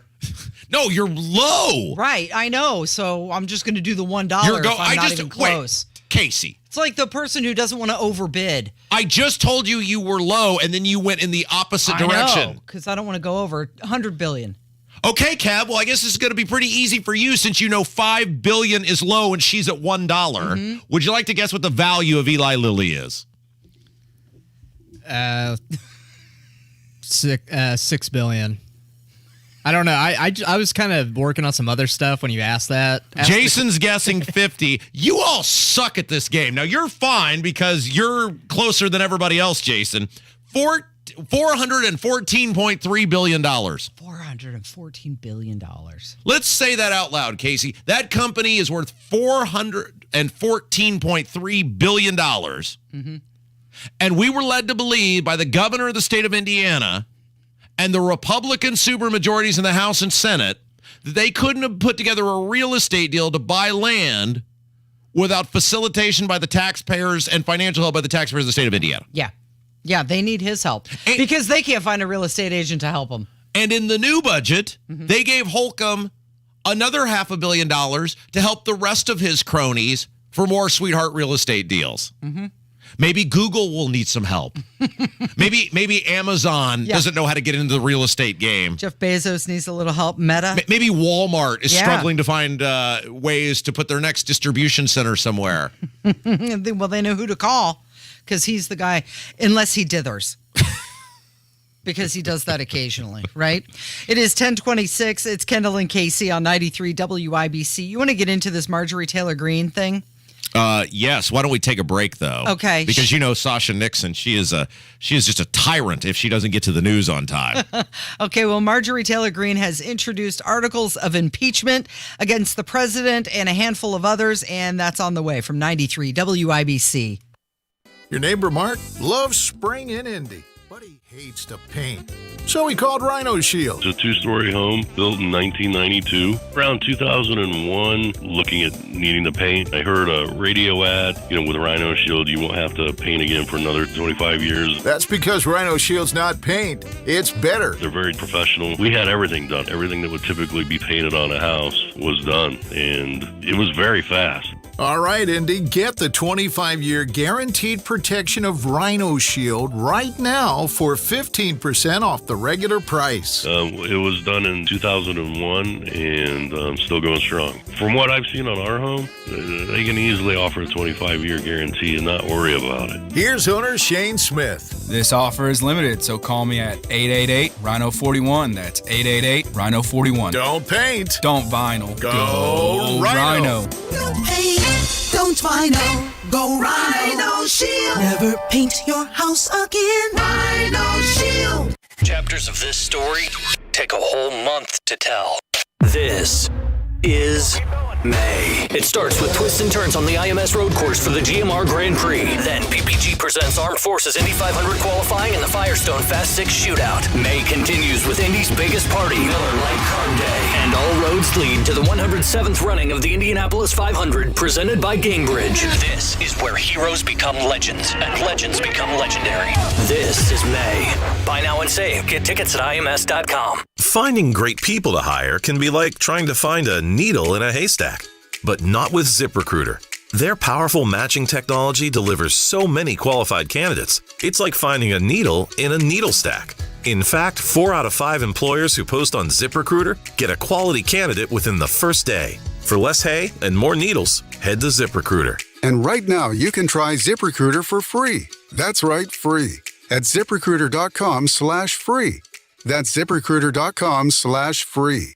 Garage door problems? Call today for service today. Garage Doors of Indianapolis has been solving garage door problems for 33 years. Call today for service today. 875-4577. Garage Doors of Indianapolis services all makes of garage doors 24 hours a day, 7 days a week. Call today for service today. Get it fixed right now. Call Garage Doors of Indianapolis at 875-4577 or visit doorstoday.com. In the morning, call 875-4577. Service today. Today. Healthcare.gov is here for you when life happens. If you lost your health coverage because of turning 26, going off Medicaid, leaving your job, or moving, you could be eligible to enroll in new coverage now. And if you need to update your coverage because of marriage or having a baby, you could also be eligible. But don't wait. There's a limited time to enroll. Check your eligibility at healthcare.gov today. Life happens. Get covered. Paid for by the U.S. Department of Health and Human Services. Life is a collection of moments that last forever, so make them matter and make them count with that symbol of everlasting love. A diamond from Pierce Jewelers. Shop local, shop smart, shop Pierce Jewelers. Learn how a Retire Shield plan from Crown Haven Wealth Advisors provides clear, straightforward retirement solutions that are custom tailored for you. This Sunday on WIBC from 9 to 10 a.m. 93 WIBC Mobile News. On the level, on the go. Found guilty. 70 degrees here on Monument Circle. I'm Sasha Nixon. Here's what's trending at 10:30. A man accused of murdering a Muslim man back in 2019 has been found guilty, Kurt Darling reports. Dustin Passarelli, who is a veteran of the U.S. Army, is said to have shouted, "Go back to your own country," right before opening fire on Mustafa Ayubi. It was a road rage incident, say investigators, as both were driving in Indianapolis. Witnesses who saw what went down told the jury what happened, and that, along with other evidence, was enough for them to convict him. He faces a long time in prison. Kurt Darling, 93 WIBC Mobile News.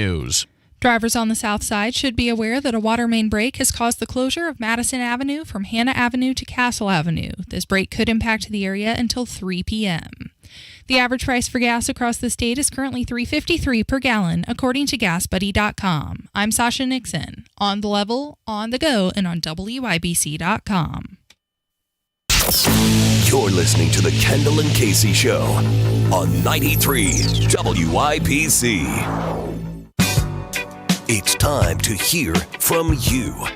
Kendall and Casey present Voicemails. Brought to you by QC Kinetics for non-surgical regenerative medicine treatments at 317-559-PAIN. I'm so sorry you have just reached my answer. Look at this guy next to DeSantis on the TV, Casey. Chance of a lifetime to sit next to Ron DeSantis, and he looks like he has fallen asleep. Yeah, he looks really bored. Ron DeSantis is in New Hampshire for something, and both of these people look like they have been. That are Deborah D. I have no idea who these people are. They don't matter. But they get to sit next to the guy who is one of the two front runners for the Republican nomination for president. And do they look like they could, like someone like Rumpelstiltskin had, wasn't Rumpelstiltskin the one who made people who slept forever? Yes. Yeah. As though. No, that was Rip Van Winkle. Rip Van Winkle. That's right. Who was What was Rumpelstiltskin? Let down your hair with the long hair, the girl in the tower. Yeah, right. He spun the hair into gold. What a Listen to Kevin knowing all of this. How do you know that? I'm just very big on lore and fairy tales. Yeah. You should try that next time you go out with some woman, you ask her, about what are you herself. into? Lore. I'm into lore. I'm deeply into lore. It's very mystical. Have you heard about Rip Van Winkle? But this guy, look at him and look at the woman. Yeah, what an opportunity! Give it to somebody who's excited to be there. They look like they were just told that someone ran over their dog. This is terrible. What a waste. Anyway, they're not smiling or anything. Here's the thing, Casey. Yeah. We normally do the voicemails right now. Yeah. And what happened? Well, did you forget again? No, I didn't forget. They all stunk. Oh. Here's the thing, people. We are not just going to throw you on these very valuable airwaves and this very valuable airtime. And I feel like lately I have been really pushing the envelope on some of these voicemails I've been letting on. And Casey, when you let people get into bad habits, they're very hard to undo. And for several months, we were just on top of our voicemail game. Yeah. And over the last couple weeks, they've been slipping a little bit. And I just, in a fit of rage, decided this morning as I was listening to those voicemails, screw it. I'm not putting bad voicemails on the air today. We got phone calls. It just wasn't anything that I said, that is worthy of taking up a segment of this radio show. Are you sure that the truth isn't just you were watching your golf tournament? No, I was highly in tuned and was very keyed in, and I was looking for some reason to find something that I said I will excuse that, or I can make a segment around that. It was terrible. It's just not worthy. Step it up. 317-684-8444 is the voicemail phone number. Yeah. And you people over the weekend better get it together. Don't let us down like this. Because I will cancel these voicemails again on Monday, too. No, you won't. Hey, speaking of your golf game, what's going on there? Well, I need to know where your betting sits. You know how I hate to brag, Casey, and you know there's nothing more than how I enjoy being just right. Loathe to come on these airwaves and brag about some accomplishment or something that I did very well. But you may recall I did pick as my fifth and final bet Bryson DeChambeau. And here's why I actually bet on DeChambeau. I have to be honest, if we're all being honest with each other. I loathe DeChambeau. Okay. And if I bet on him, then if he does well, I am not put through misery seeing him do well. At least you're doing well, too. So in almost every major, I will throw a customary coinage on DeChambeau just in case he does well. Then I don't have to be in complete misery. And he is leading after the first round. Well, there you go. So I would like to take credit for this on my pure brilliance. But it's just because I can't stand the guy, and now I have a reason to cheer for him because I've got a pot of gold at the end of this rainbow. A pot of gold? Amongst the ones I bet on for real, Keegan Bradley tied for 6th, 2 under. Keith Mitchell tied for 12th, 1 under. Patrick Cantlay didn't do very well yesterday, but rolling up the leaderboard today. So I have got several opportunities here to cash in, and boy, am I going to be a totally intolerable a-hole Monday if one of my guys ends up hoisting the trophy on Sunday. Pot of gold, what is that to you? Well, Casey, you know I have a very low standard of living, so I will win somewhere between probably $40 and $50, depending on who holds up the trophy. That's pretty good, though, on a 25 or 50 cent bet, Casey. Yeah, that's not bad. How's your pig man doing? Well, he was... Old Pigman, now here's the thing. It's not really Pigman's fault. So Kenny Pigman was the guy I was talking about yesterday. Kenny Pigman, not even a professional in the sense of he's a teaching professional. Okay. And his name was Pigman. And so how could you not bet on a guy named Pigman? Exactly. Every major, I find one guy who has no chance to win. I sort of adopt him as kind of my... Your mascot? Yes, my mascot of the week. Normally it is my And with guy. a name like Pigman, how could you not? Well, absolutely. And Kenny Pigman looks exactly like you would think a guy named Kenny Pigman would look. How's he doing? Well, very early on in his round, he was struck by a golf ball from Bryson DeChambeau, and the rest of the round went as such, and he shot 11 over yesterday. Okay. Which puts him in 147th place out of 156 golfers. Okay. Not doing that Gabe great. Reynolds and Chris Sanger are keeping Kenny Pigman out of the cellar. It is 10:37. It's Kendall and Casey on 93 WIBC, and Marjorie Taylor Greene has introduced articles of impeachment against President Biden and his handling of migrant crossings along the border. She has accused him of abusing his power by endangering the security of the United States. Okay, so 3 different articles of impeachment against him. And this isn't going to go anywhere, is it? I mean, Andy Biggs tried this before. Well, these articles of impeachment never go anywhere because of the ridiculously high standard by design of the... I mean, even if you could somehow get it out of the House, it's never going to go anywhere in the Senate. The same way Trump's never went anywhere in the Senate. The same way Bill Clinton's never went anywhere in the Senate.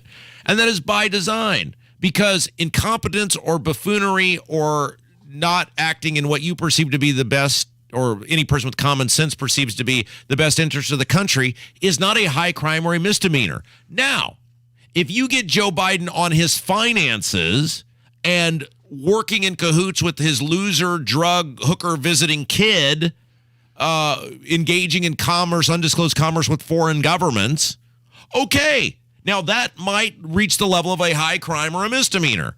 But simply sucking at securing the border, and probably deliberately so, is not a high crime or a misdemeanor. It's just being horrific at your job. So is this just a sideshow political stunt for her, just trying to drum up some attention? Sure, but the Democrats, you know, there's a famous line from South Park. Simpsons did it. You know, in this case, it's Democrats did it. Both of Trump's impeachments were, of course, completely ridiculous because nothing means anything to anyone in Washington, D.C. anymore. and the very high standard by which we have deliberately instituted by the founders, because the American people have the right to hire and fire the elected officials. If the American people don't like the job performance, they can decide it at the ballot box. But yet in our society, the Democrats lusted for it, and now the Republicans are going to lust for it. Well, we don't like what you're doing, so you're out on in impeachment. That's not how it's supposed to work. And that's how it does work now because, well, nobody cares about how anything is supposed to work. Okay, so she has also introduced articles of impeachment against Mayorkas. Let's take a listen.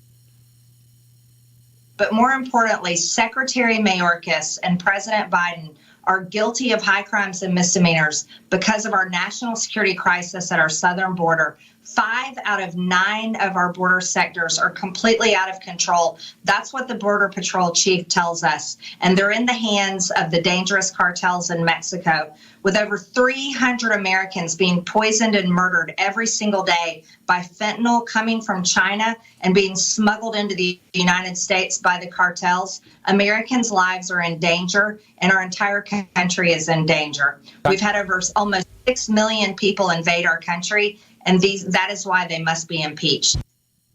Okay, so these are the first to be filed against Biden since House Republicans took the majority back in January, and only 3 presidents have been impeached.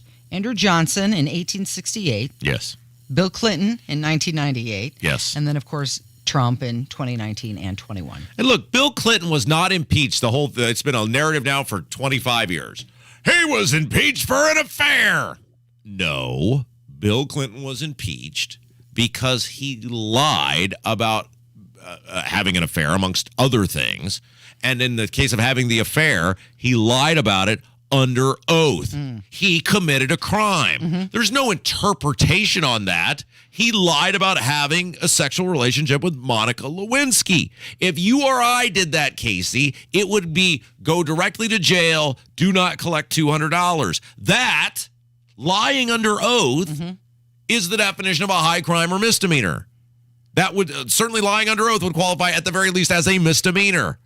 That's why he was impeached. But ever since then, there's been this bloodlust from the left of must get even. Remember, they tried to get Bush, and now, obviously, as the Democrats by the day go more radically left, 10 years later, it was time to, Trump had to pay up for what they couldn't get Bush on. And now the Republicans are doing it back to the Democrats, which part of me finds that humorous, and there's some justice in that. But I also care more about the nation and the way our nation is supposed to work, because our nation is set up to work brilliantly if we just follow the rules that have been set up to run the nation. It is 10:42 with Kendall and Casey on 93 WIBC, and more Americans are struggling to make ends meet now in the aftermath of the pandemic than during the pandemic. Well, we know the federal government gave everybody a bunch of money just to stay home, so they weren't struggling then. But now people are, and specifically the week between April 26th and May 8th. So 2 weeks ago, do you remember struggling financially? If you were one of nearly 40%, which amounts to 89 million people across this country who had a hard time 2 weeks ago paying their bills. Isn't it fascinating if we can think back in our COVID time machine? Now, Casey, you're very independently wealthy, so I don't know if you got one of those checks from the government. But remember, people were getting those checks from the government, and they were going, oh, goody. No, I worked during the pandemic the entire time, so I did not get one of those But I don't checks. think the checks... Look, I'm very poor, and I'm a low-level radio broadcaster. I got one of those because it was based on an income level. I don't think it was tied to your work. It was tied to how much you make, which is completely ridiculous, of course. But when you're just pulling things out of your backside in 7 seconds worth of time, and many people couldn't even be bothered to vote in person, well, you're going to have a lot of flaws. But remember, people were getting, based on income, it was 600. It was one was 1,200, and one was 600, and then there was another one. And I mean, these checks were just flying out in 2020 and 2021, and people, goody, I'm going to buy me an iPhone. Yeah, well, we're paying for it now, aren't we? Yeah, and that's the point in all of this. Nothing is free. Nothing is free. And when it involves the government, unless you are just a person who is willing to live the most meager of existences and has no desire to improve your lot in life whatsoever, you will always lose when you engage in commerce with the government. And look at how much more people have paid over time now due to inflation, thanks to that magical money printing factory. And remember, our old pal, Spendingburg, the Duke of Spendingburg, Todd Young, told me at the Stacks Pancake House. He's not stopping. Yeah, with the big burly armed deputy behind him, which I've always thought was very weird because Todd's a big tough. Did you know he was a Marine? Yes. You know, Todd was a big tough Marine, and I thought he was a 2A guy himself. I don't know why he needed the big burly armed deputy to engage in just a very brief conversation with me. But as he was moving aggressively towards me, which that was my favorite part of the whole thing. He's the guy that's got all the guns behind him, and he's moving aggressively towards me. Yeah. And then remember Igor, his evil, awful assistant. They were no filming, no filming of but the then senator. he took his own camera out and filmed you. Like what? Rob Kendall's going to get in a fist fight with Todd Young at the Stacks Pancake House. Wouldn't that be something? Oh boy, that would have been something. I was there being very well behaved, and we've heard from multiple people who were there who were doing their own. What's that? Not incognito, but they were filming without people knowing that they were recording without knowing they were recording. Who confirmed Rob was very well behaved. Todd was clearly the aggressor in that altercation. I was sitting in a booth minding my own business. But he said there he doesn't regret any of the COVID spending. He doesn't regret. No, sure, hundreds of billions went to waste, fraud, and abuse. Drug dealers buying Rolexes and cars and people, identity theft. And no, he doesn't regret any of that. No regret. And he'd do it all over again. And that's where your government is. Nothing is free. So yes, you're going to suffer. You have suffered. You're going to continue to suffer. And as you're suffering because you can't afford stuff, you can thank Todd Young and the rest of the federal government because everyone other than Thomas Massey and Rand Paul basically don't regret any of it. Okay, so the study is saying that there's a lot of day-to-day costs that have gone up. Transportation, health insurance, and even access to infant formula. But there's a confluence of causes of why 2 weeks ago, 40% of the country struggled to pay their bills. And what do you think it was? You know what it was. It's grocery costs. It's also rent and the disproportionate amount of what you're being paid because your salary hasn't gone up. Meanwhile, the cost of everything else has. And guess what? It's catching up with us. Yeah. We've got Nigel who's going to join us next. It's Kendall and Casey on 93 WIBC. Haber and Nigel show, 3 o'clock this afternoon. Biggest stories in Indy, and it's Beer Sample Friday. It's Fast Friday. Let's roll. 93 WIBC. Welcome to Hopes for the 500, presented by Hope Plumbing. I'm Brendan King. A past Indy 500 champion is returning to the fold after a year away from the Yard of Bricks. Stay tuned for more. When Jack Hope and Brad Persig built Hope Plumbing out of their garage, they had no idea their small plumbing company would have such an impact. You may know Hope Plumbing for their honesty, their customer service, and their community involvement. They're your real neighborhood plumber, and they care deeply about the safety of your home, but also about you and this city. When it comes time to choose a plumber, choose an honest one. Make Hope Plumbing part of your story and your victory. HopePlumbing.com. Ryan Hunter-Ray has his first Indianapolis 500-mile race win. Yeah, that was pretty cool. I want to do that again so bad. 2014 champ Ryan Hunter-Ray set to suit up and drive the number 23 Dreyer and Reinbold racing machine. This has been Hopes for the 500, presented by Hope Plumbing. Jesse Kelly here. If given the choice between financial stress or peace of mind, I will always choose peace of mind. That is why I've secured gold and silver from the Oxford Gold Group. Having precious metals in your home safe or in your 401k or IRA should be considered your investment strategy. Simply put, it's a portfolio protection plan. One app, one call, and you pick your precious metals. That's it. You now own real precious metals just like I do. Call 833-404-GOLD. That's 833 833-404-GOLD. Hey there, it's JMV. If you have clogged drains, listen up. There are some clogs a plunger simply cannot fix. That's when you need a professional, and I highly recommend the team at LD Smith Plumbing to handle any water problem in your home, especially clogged drains. They have the know-how and the latest equipment to find the clog and remove it. They're truly water's boss. In the frustration of clogged drains, visit ldsmithplumbing.com today and request an appointment. That's ldsmithplumbing.com today. That's Faber's Bean Window. Trust me. Are you thinking about your next home improvement project, but you need more than a window replacement? Whether it's siding, entry doors, or maybe a bath or shower remodel, design it before you buy it. That's right. B's using the latest in technology to create an architectural design so you can see our products on your house before you purchase. For a limited time, receive 50% off all products, plus special manufacturer rebates and 20 months no interest, no payments. Trust me. My wife and I are customers of Thompson Furniture and Mattress in Columbus. And by the way, they've seen their competition double, even triple their delivery charges. Thompson Furniture still delivers for free within 75 miles. White glove delivery and setup, it's all for free. This team is the best at what they do. Family owned since 1927. Lazy Boys, Tempur-Pedic, Smith Brothers, huge outdoor furniture selection, guaranteed best price, and it's delivered for free. Only at Thompson Furniture and Mattress in Columbus. Tell them Hammer and Nigel sent you. Now through the end of the month, race into savings at Hubler, where they make it easy to get the perfect car, truck, or SUV. Visit drivehubler.com. Enjoy the second annual Horsepower for Heroes car, truck, and motorcycle show on Saturday, May 20th at Don Hines Ford in Fishers. Proceeds will be donated to the Warrior Breed MC to continue their mission of helping fellow veterans. Where's Nigel? Where is he? Hello.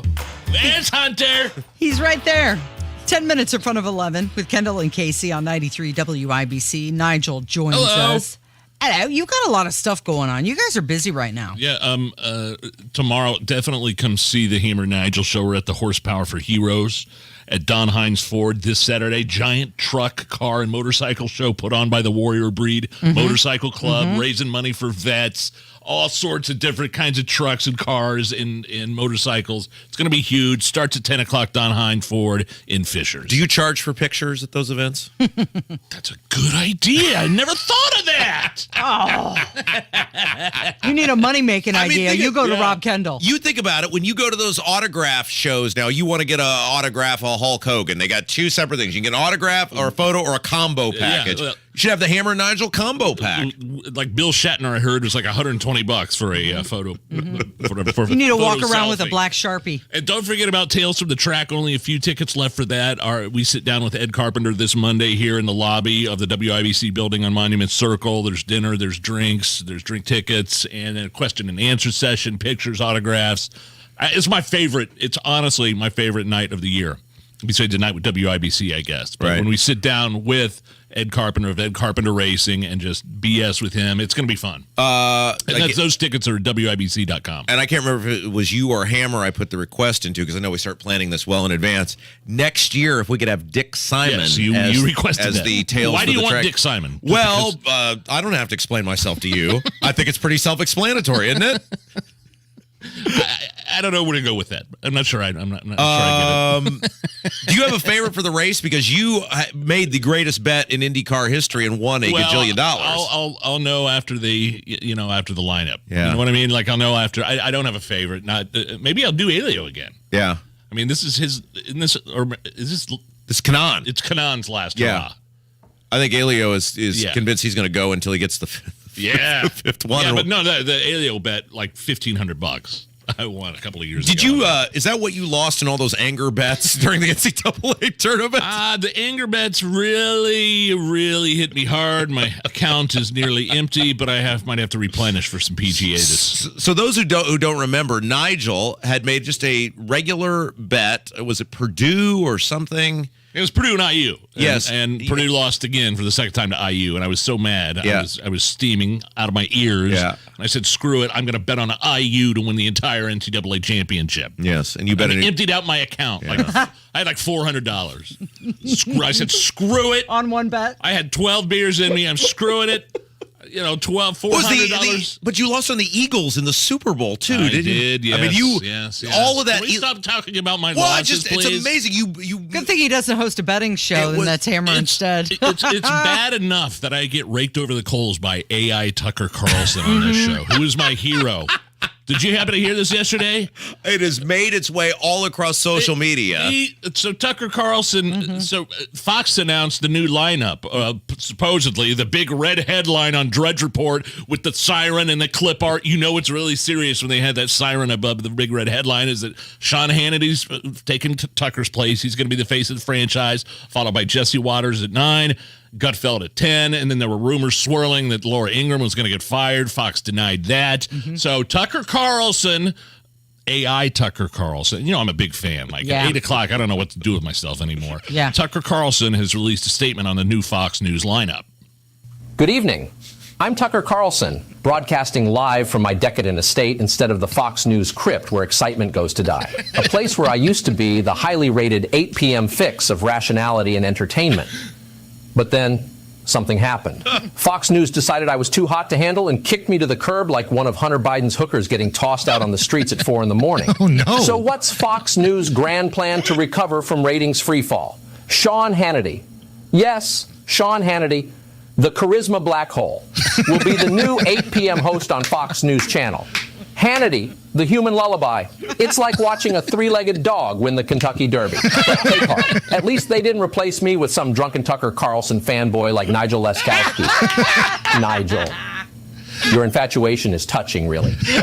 Wearing out your TiVo every night with 2-year-old reruns of my show, crying into your microwave nachos and guzzling cheap beer while you listen to John Waite's Missing You on an endless loop. It's both flattering and a lifetime movie waiting to happen. It's a dedication so intense I'm considering a restraining order. By the way, Nigel, thanks for showing up to work for a change. It's very kind of you to tear yourself away from your hectic drinking schedule to do a measly 4 hours of radio with your fat-ass co-host, Jason. I hear donuts call my name in my sleep, Hammer. A man with ears so large he could probably hear a mouse fart in China. Looking good, Hammer. Looking like a before picture that got tired of waiting for the after. And then there's producer Allison. Actually, I rather like Allison. It's got to be rough producing for Jason. Are you going to finish that Twinkie, Hammer? And Nigel, the John Bardo to my Rebecca Schaefer. In the meantime, don't worry about me, America. I'll be launching my show on Twitter soon and dishing out truth every night like hotcakes. Yeah, hotcakes. That got your attention, didn't it, Hammer? Damn!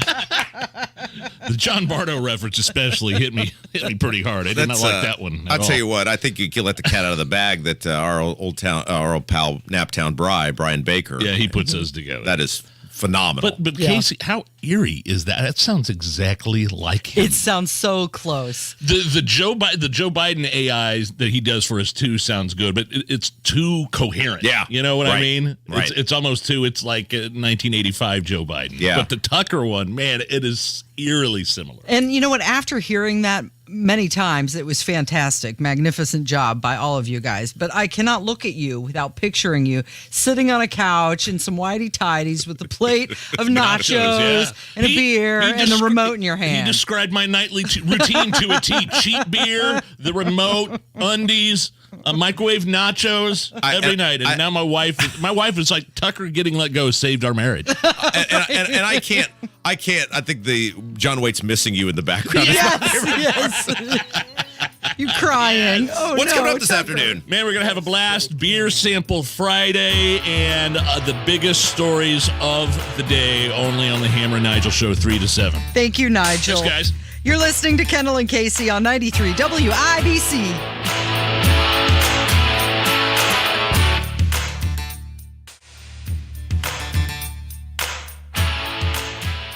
Right now at Tire Discounters, a free alignment is included with every tire purchased, even one. Welcome to Tire Discounters. Say, aren't you Ralph, the manager over at Tire Box? Nope. Okay. Anywho, I only need one tire, so I guess I don't get none of your gimmicks, right? Gimmicks? Even if you need just one tire, you still get lifetime rotation, Gimmick, lifetime balancing, gimmick, and left one out, didn't you? And now a free alignment is included with every tire purchased, even one.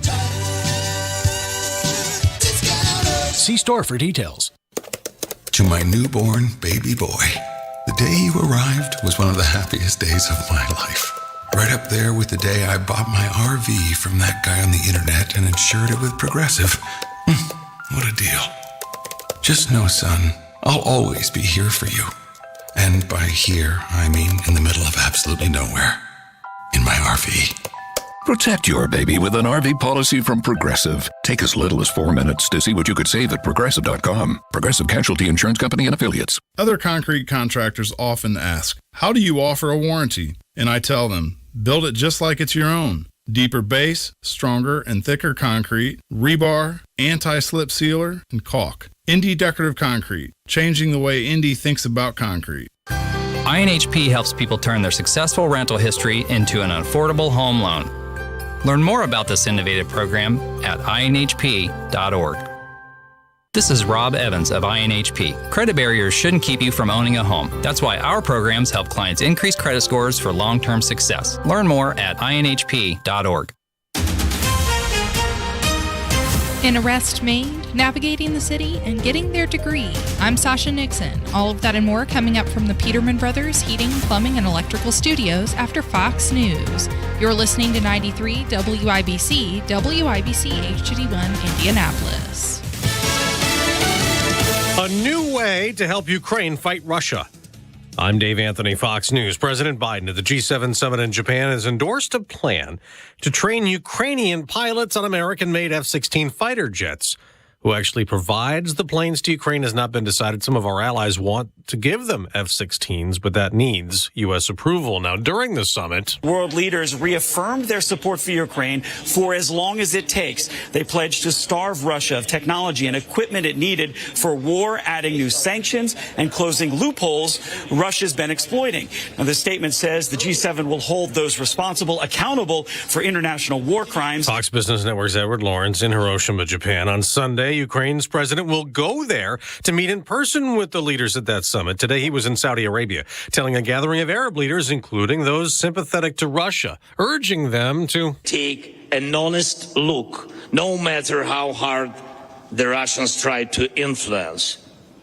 There must still be independence. In a show of force against Iran, U.S., British, and French naval leaders in the Middle East went through the Strait of Hormuz together on an American warship following two recent incidents when Iran seized two oil tankers.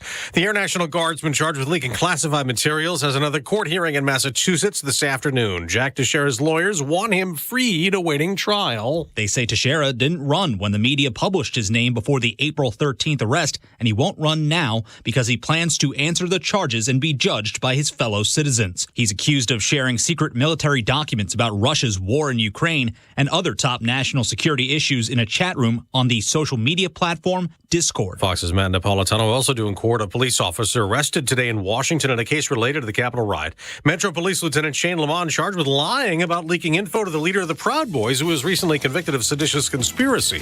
America's listening to Fox News. 93 WIBC Mobile News. On the level, on the go. Found guilty. 72 degrees here on Monument Circle. I'm Sasha Nixon. Here's what's trending at 11:02. A man accused of murdering a Muslim man back in 2019 has been found guilty, Kurt Darling reports. Dustin Passarelli, who is a veteran of the U.S. Army, is said to have shouted, "Go back to your own country," right before opening fire on Mustafa Ayubi. It was a road rage incident, say investigators, as both were driving in Indianapolis. Witnesses who saw what went down told the jury what happened, and that, along with other evidence, was enough for them to convict him. He faces a long time in prison. Kirk Darling, 93 WIBC Mobile News. If you're driving on the south side, watch out for a water main break that has closed parts of Madison Avenue from Hannah Avenue to Castle Avenue. This break could impact the area until 3 p.m. An education and a second chance. That's what a program between Marian University and the Indiana Women's Prison is offering women who want to turn their lives around. John Herrick reports. The biggest thing it does is empower the women, says Holly Grimes. She's an assistant professor at Marian University. When they're in our program, building confidence and skills is really important. But then as they bridge and go back into their communities, having a support system in place is really key and essential. And she says more than 10 women have already gotten their associate degree and 5 have obtained their bachelor degree since the program started 5 years ago. Grimes thinks that number will only continue to grow. John Herrick, 93 WIBC Mobile News. A restaurant in Whiteland will be raising money for the family of the 15-year-old girl who died earlier this week. Wits Inn on North US 31 will be donating 20% of its food sales today to her family. You can purchase food from the restaurant between 9 a.m. and 10 p.m. to support the fundraiser. The girl drowned after having a medical emergency during her physical education class Tuesday. I'm Sasha Nixon, on the level, on the go, and on WIBC.com. With the latest from the Indianapolis Motor Speedway, I'm Greg Rakestraw for 93 WIBC. It's brought to you by Absolute Comfort. Absolute Comfort, your American Standard Mitsubishi Electric Elite Ductless Pro dealer. Activity begins at 16th and Georgetown in less than an hour. The green flag will fly at noon. Expect a flurry of activity.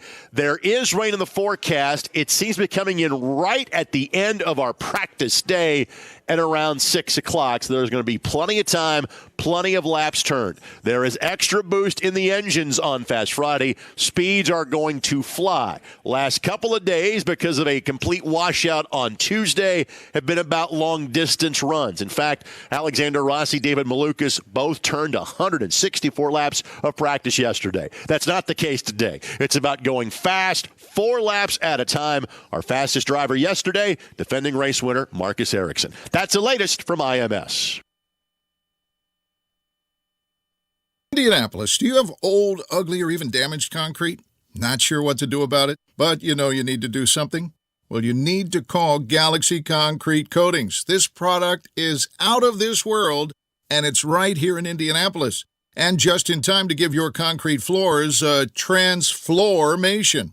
Galaxy Concrete Coatings is 4 times stronger than epoxy. It's designed to not only work on your garage floor, but you can use it on driveways, walkways, around your pool or patio, commercial or residential. And it's UV resistant, which means it will not yellow. And even better, it can be ready to go in about 24 hours. Click on GalaxyConcreteCoatings.com or call 317-751-9070. Indy, you're ready for a transformation. Call Galaxy Concrete Coatings today, 317-751-9070. Galaxy Concrete Coatings. They are out of this world. This hour on 93 WIBC, powered by Pierce Jewelers, Carmel's Lab Grown or Mined Diamond Store. You're listening to Rob Kendall. It's an action-packed show today, Casey. Let's go! And Casey Daniels. The gang is all back together. On 93 WIBC. Good morning. It is Friday, May 19th. It's 6 minutes after 11. You're listening to Kendall and Casey on 93 WIBC. His name is Rob Kendall. My name is Casey Daniels. We're glad you're listening this morning. So with the threat of a default looming, John Fetterman urged the White House to keep a remedy on the table. He told Joe Biden that he should not rule out using the 14th Amendment to the Constitution. Some people believe that would allow Biden to order payment on the nation's debt without seeking authorization from Congress. All right, so I'm going to play this audio from Fetterman. And look, I understand that in the U.S. Senate, U.S. House, people read things from the dais, podium, whatever you want to call it, all the time, okay? So I'm not lamenting that. What I am asking you to listen to is, one, his inability oftentimes to read the words in front of him, which that should trouble everyone because he's a U.S. Senator.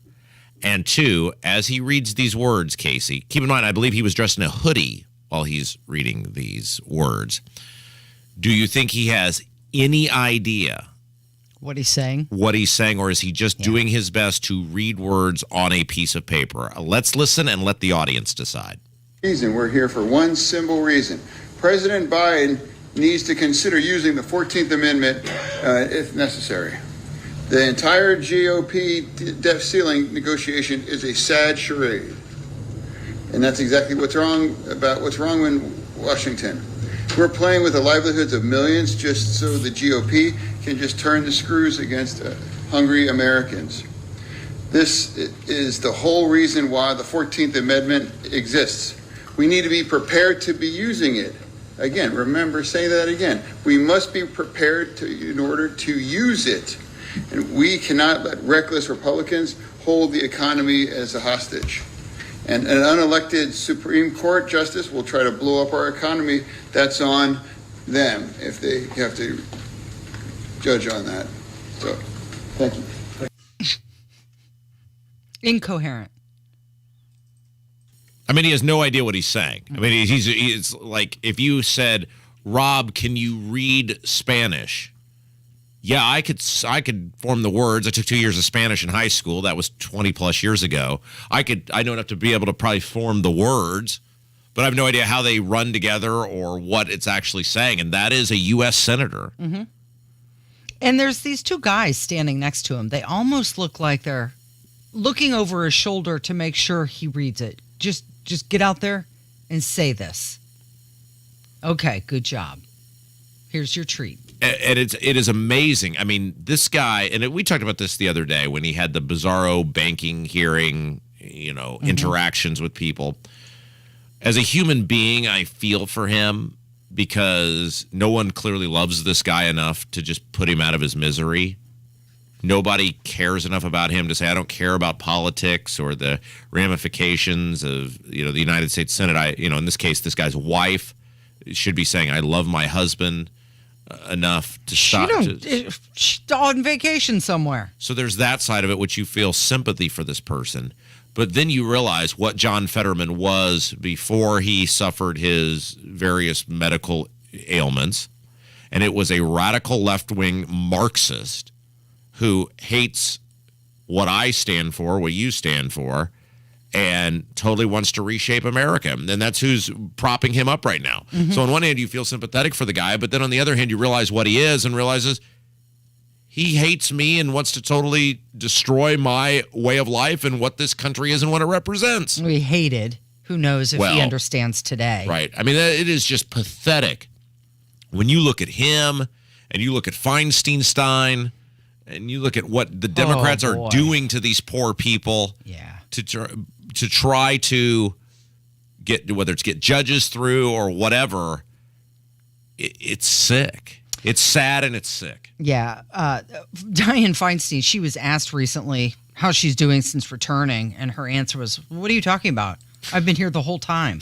Like, she didn't even know she was gone. Yeah, I mean... recovering from shingles. She is totally out of it. Here's the only problem with Fetterman's little just recitation there, Casey. And look, you don't have to, I get that I'm a MAGA, radical, right-wing, extremist, semi-fascist, whatever else I've been called over the past several years. So you don't have to take my word for it. But John Fetterman is completely full of crap when he says that Biden can just do this on his own.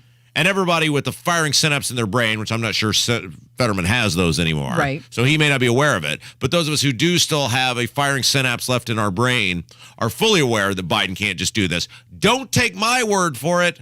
Take 2011 Obama's word for it. Now, the gentleman asked about the 14th Amendment. There's a provision in our Constitution that speaks to making sure that the United States meets its obligations. And there have been some suggestions that a president could use that language to basically ignore this debt ceiling rule, which is a statutory rule. It's not a constitutional rule. I have talked to my lawyers. They are not persuaded that that is a winning argument. So the challenge for me is to make sure that we do not default. So he's choosing his words so selectively. Well, I think we're done here, Casey. I mean, but again, it's no different than Nancy Pelosi going, Biden can't just cancel student loan debt, and then Biden supposedly cancels student loan debt. What a just brilliant president. He's so brave. He's the smartest of them all. So Section 4 of the 14th Amendment was passed in 1868 to prevent Southern states from getting out of the debts that they owed after the Civil War. And there are, there's like 11 Democrats now who are urging the president to go with this 14th Amendment. And one of them is Ed Markey from Massachusetts. Yes, Ed Markey, a total another leftist lunatic maniac. And now, Casey, did you know that Republicans are bullies for demanding that we return to 2022 spending levels? Look at the Republicans are bullies. You know, they bullied their way into stealing 2 Supreme Court seats. They want to bully their way into using our public debt as a way of extracting unjustified concessions from this congressional process. And we have to stand up to the bullies, or else they'll keep coming back over and over and over again. Okay, so let's review what has happened here. So there was Casey, you can correct me at any time if I say something that is incorrect here, and I know you absolutely will. You are not a partisan. You are a broker of truth. All right, ready? Let's go. So there was an election in 2022. Yeah. The Republicans did win the majority of the seats in the House of Representatives in that election. Correct. The Republicans did, now they lied, but they did campaign on, if you elect us, we will limit federal spending from where it currently is. That is correct. Okay. Still checking the boxes. Yep. Okay. The spending money does emanate from, per our founding documents, our guiding documents from the House of Representatives. Yes. So the Republicans won the election, fair and square. The Republicans campaigned on getting spending under control.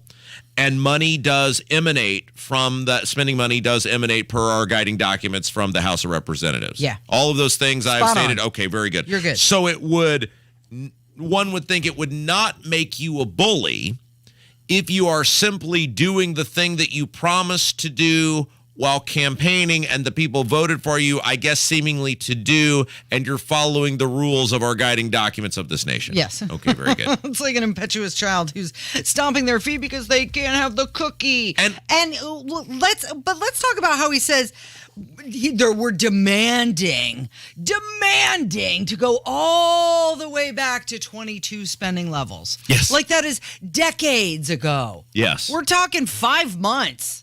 Yes. 5 months ago.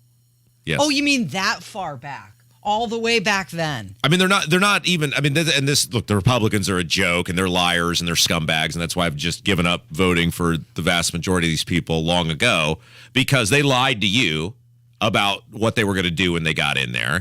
And not surprising for any of us who remotely pay attention. But let's remind everybody what we're talking about. The Democrats are angry that the Republican spending proposal, and the Republicans have said, we will sign off on you continuing to print money like it's going out of style.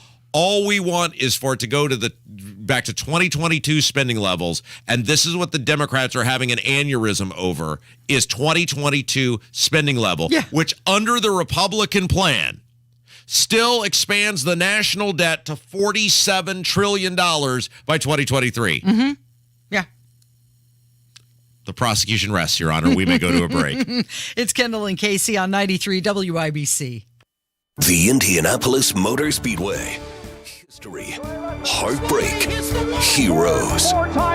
Join Hammer and Nigel May 22nd for Tales from the Track, brought to you by Relay Indiana, with special guest Ed Carpenter. Go beyond the bricks as he talks about his pole wins, becoming an owner, and growing up in the first family of the IMS. Tickets on sale now and include dinner, drinks, and a Q&A with Ed Carpenter, brought to you by Relay Indiana. For tickets, go to WIBC.com.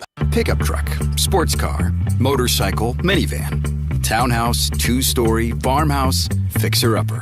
What you drive and where you live is different for everyone, so it's important to have insurance that fits your needs and is just right for you. At Shelter Insurance, we understand that, which is why our agents help you design a comprehensive auto, home, and life insurance plan. Insurance that fits just right. Find an agent at shelterinsurance.com to get started. We're your shield. We're your shelter. Jesse Kelly here. I'm not a financial expert, but I do look for solid investment opportunities for investment growth and protection against loss. I do know that putting all your eggs in one basket is not a good financial plan. Securing your IRA or 401k with real gold and silver with Oxford Gold is as easy as 1, 2, 3. Or you can buy precious metals and keep them in your safe. One app, one call, and you pick your precious metals. That's 833-404-GOLD. That's 833-404-GOLD. Denny Smith here. The Sundown Gardens open house is this Saturday. Live music from Acoustic Catfish 11 to 2. Hamilton County Llamas will be there from 1 to 4. Enter to win a Dissectum Japanese maple tree planted in your yard. Door prizes and more. And the WIBC Saturday Home and Garden Show will be live on location, and you can save with the Sundown Gardens Memorial Day sale now through Memorial Day. 20% off all container trees and shrubs, 30% off all Dissectum Japanese maple trees, 186th Street and Spring Mill Road, sundown.gardens.com. He's Big Joe for Absolute Comfort, your trusted independent American Standard Air dealer. The owner is Chris Wettikin, and he sells the ductless Mitsubishi Electric Mini Split, which is a great way to heat and cool specific rooms in your home with geothermal efficiency and very low energy cost. We have the low wall mount systems, we have high wall mount systems, and if you just don't want to see the unit, we have flush mount systems that can be built into the ceiling. Check out the latest technology at AbsoluteComfort.org. Absolute Comfort is your trusted independent American Standard Air Mitsubishi Electric Elite Ductless Pro dealer. You're listening to Rob Kendall. He's just a little crazy. He's a little crazy. And Casey Daniels. Oh, man, she's fascinating. 93 WIBC. 19 minutes after 11 with Kendall and Casey on 93 WIBC. So Congressman Rudy Yakim, he tweeted out, you remember him. He's the one who took over for Jackie Walorski when she passed away. Oh, I remember him. But he tweeted out that our unsustainable debt is the single greatest threat to America's future. And he said we have to get our debt crisis and reckless spending under control before it's too late. Time out. I have no idea where you're going with this, and I'm totally going to let you do it. I just have to stop you because that is so outrageous that clown would say that. Because Rudy Yakim and the rest of those Republicans, including our old pal Jim Banks, are totally on board with this McCarthy debt plan, which would still extend the nation's debt to $47 trillion by 2033. So to Rudy Yakim, I call bullcrap. So it's like talking tough, but nothing to back it up. That's what the Republicans always do. Yeah. Boy, this is really out of control. Somebody ought to do something about this. The reality is the Republicans are wholly invested in big government and handouts the same way the Democrats are, just maybe not quite to the grotesque scale that the Democrats are, but the Republicans are totally 100% in the legalized vote buying business. Okay, so you mentioned Kevin McCarthy, and he was asked what the debt ceiling will look like and what he would agree with. Look, we could be really sensible and responsible about this. How much is too much? You're sitting almost at a $32 trillion debt. Your debt is now larger than your economy. You're going to pay more in interest in the next 10 years than you paid in the last 80 years. We can no longer ignore this problem. Whatever agreement we come to is not going to solve this because we're not tackling the biggest items. But we have to put a trajectory that we're actually curving the spending level. And we've got to be ability to build things in America. So what I'm looking to and where the Democrats say is draconian, we're talking about spending limits of what we spent 5 months ago. They think that's draconian. We're talking about work requirements that bring people out of poverty. And remember, this is only on able-bodied people at the certain age that have no dependents. Otherwise, what you're saying is you want to borrow more money from places like China to pay people not to work. Okay, so Biden has been in touch with everybody. He's still overseas. They're supposed to meet on Sunday to work this out. But don't worry about it, Rob. Don't worry, because they have Kamala on it. Yeah, but this, again, what he said is also so hyper-offensive because he acts like, oh, well, you know, we got all these other issues we got to tackle, and we'll get to those eventually. You could get to them right now. You don't want to get to them. That's it, exactly. The point. There it is. This is the time to get to them. You hold all the cards. Mm-hmm. You are large Marge and in charge, right? Mm-hmm. You have all the power. But Joe Biden has told you we cannot default on our debt. We absolutely have to raise the debt ceiling limit. You have all the power. Now, if you wanted to get to them, is the time to get to them. The difference is, the reality is, He doesn't actually want to get to those things. He needs to use those as a dividing line so that the next campaign he can run on the out-of-control leftist spending. That's it, exactly. The next campaign, and worried about keeping the current job that he has.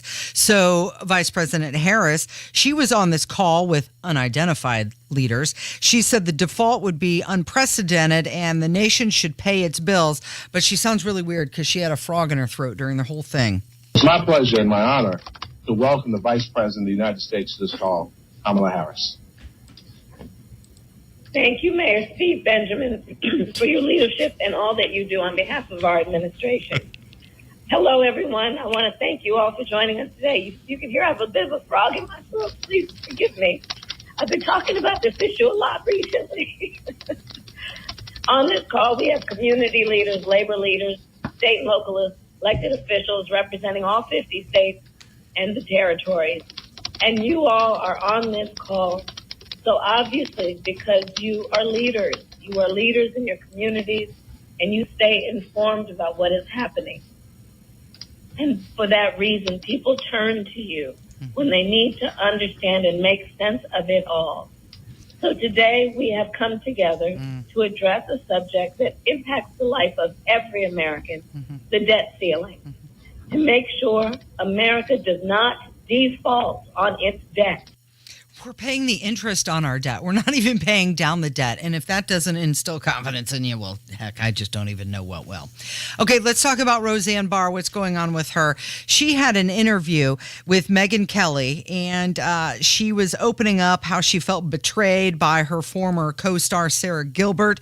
And, you know, Sarah Gilbert played her daughter on her canceled show, Roseanne. And, wow, Roseanne was all fired up. I don't know if you heard this or not, but she said that Gilbert pretty much stabbed her in the back and repeatedly twisted the truth. Well, I think I'm better off too. But like I was going to say, Sarah Gilbert was on that show, The Talk, and it wasn't enough that she stabbed me in the back and did what she did to me there. But then she would go on her talk show every day and talk about how shocked she was at my racism on top of it. And it was every day. And, you know, I had done that show when she needed a guest in Sweeps. I went on there every time she asked me in Sweeps. And I called her up and I said, just like this, you better shut your blanking mouth about me.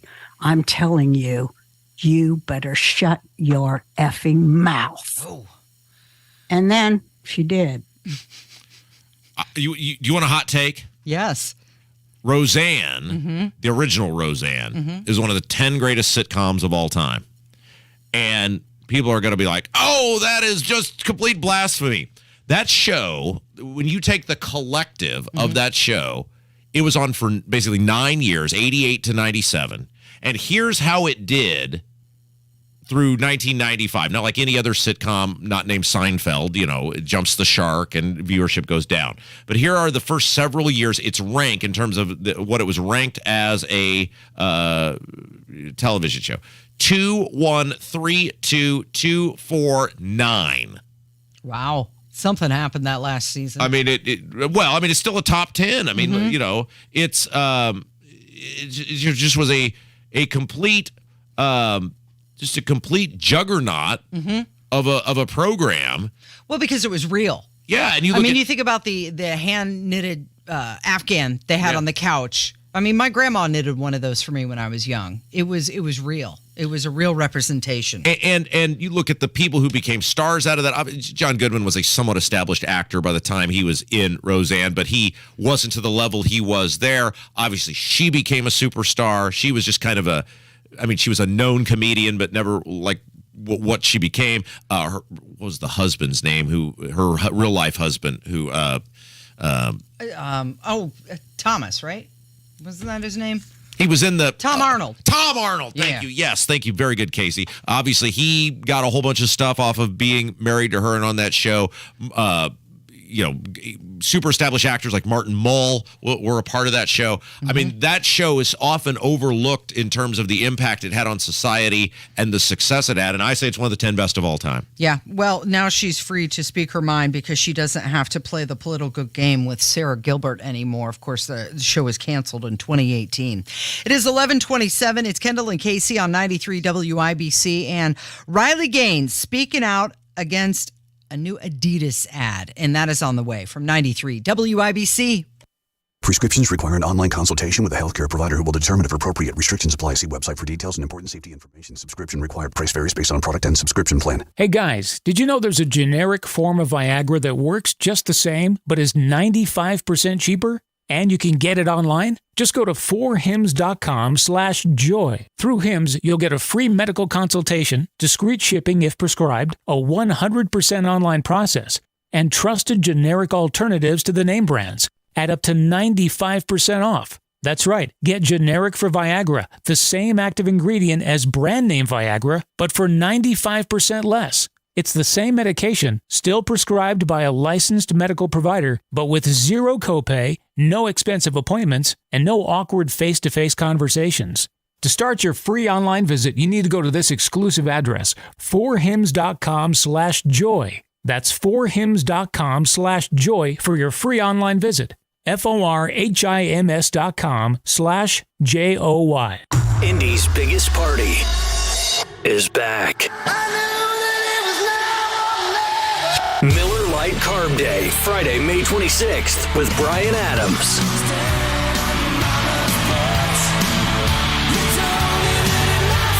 With special guest Soul Asylum. Miller Lite Carb Day, May 26th at the Indianapolis Motor Speedway. Concert pit and VIP tickets on sale now at IMS.com. Hi, Robert Downey Jr. here. Did you know that over $10.3 billion was lost to online crime last year alone? Online crime is a huge problem. It affects everyone, and that's why I've partnered with Aura.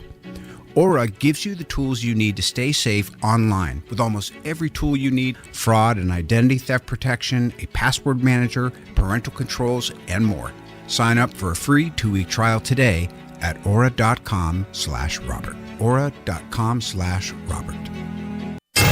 93 WIBC Mobile News. On the level, on the go. Working toward a new future. 73 degrees here on Monument Circle. I'm Sasha Nixon. Here's what's trending at 11:30. An education and a second chance. That's what a program between Marian University and the Indiana Women's Prison is offering women who want to turn their lives around. John Herrick reports. The biggest thing it does is empower the women, says Holly Grimes. She's an assistant professor at Marian University. Having a support system in place is essential. And she says more than 10 women have already gotten their associate degree and 5 have obtained their bachelor degree since the program started 5 years ago. John Herrick, 93 WIBC Mobile News. A restaurant in Whiteland will be raising money for the family of the 15-year-old girl who died after having a medical emergency during her physical education class Tuesday. Wits Inn on North US 31 will be donating 20% of its food sales today to help her family. On the level, on the go, and on WIBC.com. Pierce Jewelers wants you to know the diamond world has changed. You can choose mined or lab-grown diamonds. Unlike chain stores, Pierce Jewelers carries both. They can educate and help you save your hard-earned money. What do student-athletes learn in the second classroom of high school sports? So much more than just a game. I'm Jeannie Ulmer. And I'm Chris Kaufman. We're both assistant commissioners of the Indiana High School Athletic Association. Through education-based athletics, student-athletes learn the courage to face challenges. They realize the importance of persevering through trials and failures. They discover the drive to achieve their goals. They gain something so much more valuable than wins and losses. They develop grit and integrity. They grow so much more than their athletic skills. They learn daily lessons in teamwork, accountability, and respect. These are some of life's most important lessons, and high school sports teach every one of them every day. Buy a ticket to your high school's athletic events and support student athletes learning the values and skills they need on the playing field and beyond. This is helping student athletes grow as people. This is the purpose of high school sports. This is your IHSAA. You're listening to the Kendall and Casey Show on 93 WIBC.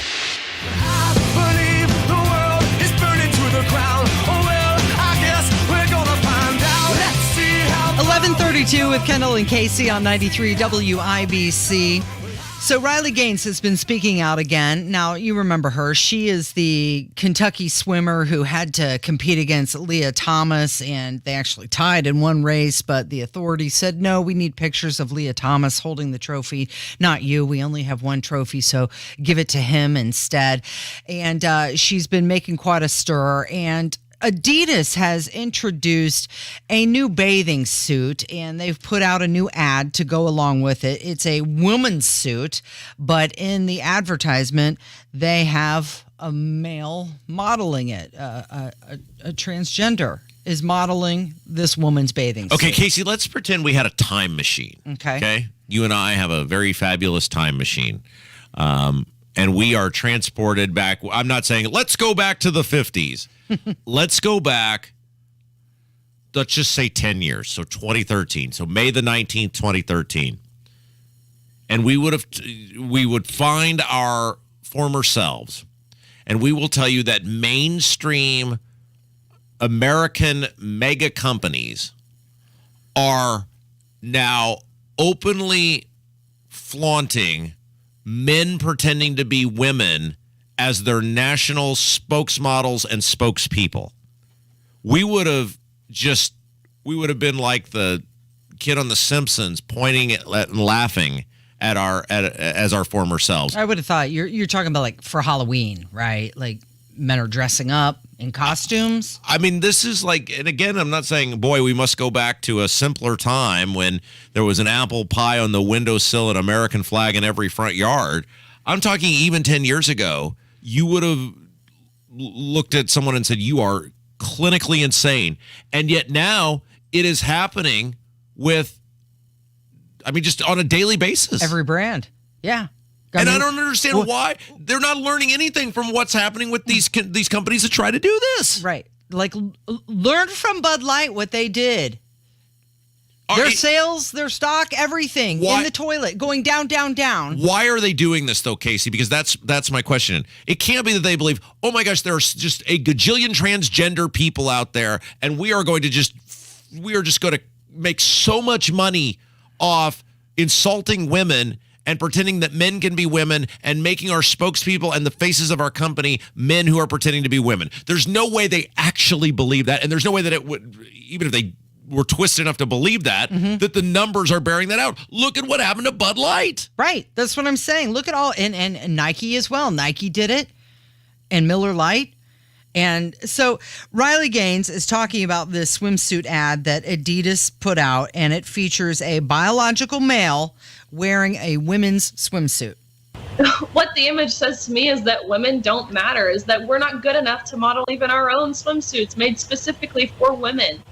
And something I just find so ironic, a couple things, one of which being the poses that this man is striking, the angles of which they took these photos. It was strategic. It was almost as if, actually it's certain as if they took these photos to highlight the bulge in this man's swimsuit. They do it strategically, which is really perverse. It's nasty. It's disgusting. It's abysmal. Again, 2, notice how they don't have women who take the identity of a male advertising men's clothing. We're only seeing this go one way, whether that be with Tampax, whether that be with Nike, of course, Bud Light. I mean, all of these companies we're seeing highlight someone of the opposite sex. I know. But she's right. It is always men in women's clothing. And I wonder if the designer of this bathing suit did something different. It's a one-piece bathing suit. And it's supposed to be, part of the Rainbow Collection to express to the world how LGBTQ allyship can create a legacy of love. What does that mean, allyship? What the heck does that even mean? I've never understood this. I don't know, but that's they created this collection for the allyship. Like I'm supposed the to mothership. I'm supposed to go out of my way to be some sort of teammate with you because of who you share a bedroom with? Let me be as clear as I can. Don't care. I don't care. Right. I don't care if you're sharing it. If you're a man and you're sharing it with a woman, you're a man, you're sharing it with a man, you're a man sharing it with multiple women. I don't care. I don't want to know. I'm not your teammate. To steal a phrase from South Park, I am not your buddy, guy. I'm not your friend, buddy. I don't care. I don't hold it against you. I don't hold it for you. You live your own life, but I am not your teammate or ally or whatever else based on who you have interpersonal relationships with. Okay, so this bathing suit, it's a one-piece, and it looks like a traditional one-piece bathing suit that you would see a woman wear. And I'm kind of curious because Riley Gaines mentioned you can see the bulge, and the way they have the model standing, it's very clear it was intentional so that you could see the bulge. Does the bathing suit have some sort of extra special lining or, I don't know, something to hold things in more? I wish everybody was watching you on the YouTube right now as you're taking your hands and cupping them and doing together. The hold things in. Like, is it a specially designed bathing suit for biological men who want to look like a woman? I have a question. Or is it just every other woman's bathing suit? I have a question for you because you are the broad in this equation here. Yeah. You're the woman. Yeah. What do you think the end game with all of this is? It's clearly a coordinated effort by mega corporate America, right? I mean, it's clearly there is an end game if you are willing to say, I don't care how much money we lose. Mm-hmm. There is a larger goal at hand here. So what is it? This is what I struggle with. Why, if you're Bud Light, would you want to lose all that money? Why would you want to lose consumers? Why would you want to alienate needlessly anybody? Like, what? So what is the end game here? You're the woman. You're the one being corporately. belittled. I mean, they get these credits. You know, they is a credit worth losing 20% of your consumer base? I wouldn't think so. I don't know. Do they think that they're freeing people from oppression? I mean, nobody wants oppression on anybody. Who's being oppressed? In their eyes, they are. In this country, you may chop off or grow whatever you want to chop off or grow. But when we have reached a point where, and we talk a lot about checks and balances on this show, and we are at a point now in corporate America, in business, in society, profit or the ability to stay in business or earn money was the ultimate check and balance, right? That was a reason that for years, mega corporations largely stayed out of politics. The famous Michael Jordan thing, Republicans buy shoes too. Right, absolutely. Yeah. But now, the in case of emergency break glass no longer exists or matters because these corporations know what's going to happen and they don't care. As a woman, it feels like to me that they want to erase the female gender. Like, that's it. Is that the goal? It better not be. But what else could it be? Good luck. What else could it be? Good luck with your future, planet. Well, this is my point, though. Is this, and look, you know me, I'm not a conspiracy theorist, but at this point, when all logic goes out the window and all factual evidence is ignored. Why are they doing this? What else are we left with other than conspiracy theories? Because they know what's happening. There was a time where, I mean, can you imagine in, let's say again, I don't want to go back to the Stone Age, but let's say in the 1990s, someone had tried something like what Bud Light tried, and it blew up in their face, and they lost all this money and all these customers. Every corporation, especially in the beer industry, would have been like, whoa, let's never do that. And they would have, in fact, run ad campaigns pivoting, the opposite of this. They would have, doubling down on who our, consumer base is, and let's appeal to those people, and let's win these people that are leaving Bud Light. Let's get them over here. That clearly doesn't exist anymore. And so if we're only left with conspiracy theories because all rhyme, reason, and logic is going out the window in terms of companies deliberately working against their best interest, is it some sort of population thing? Is it some sort of altering of the populace?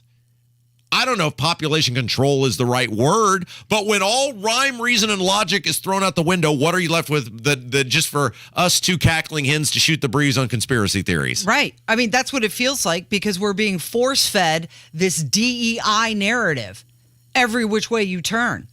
Okay, so let's go on to Chip Roy. And he's this plain-spoken guy from Texas, right? And he said what we're all thinking.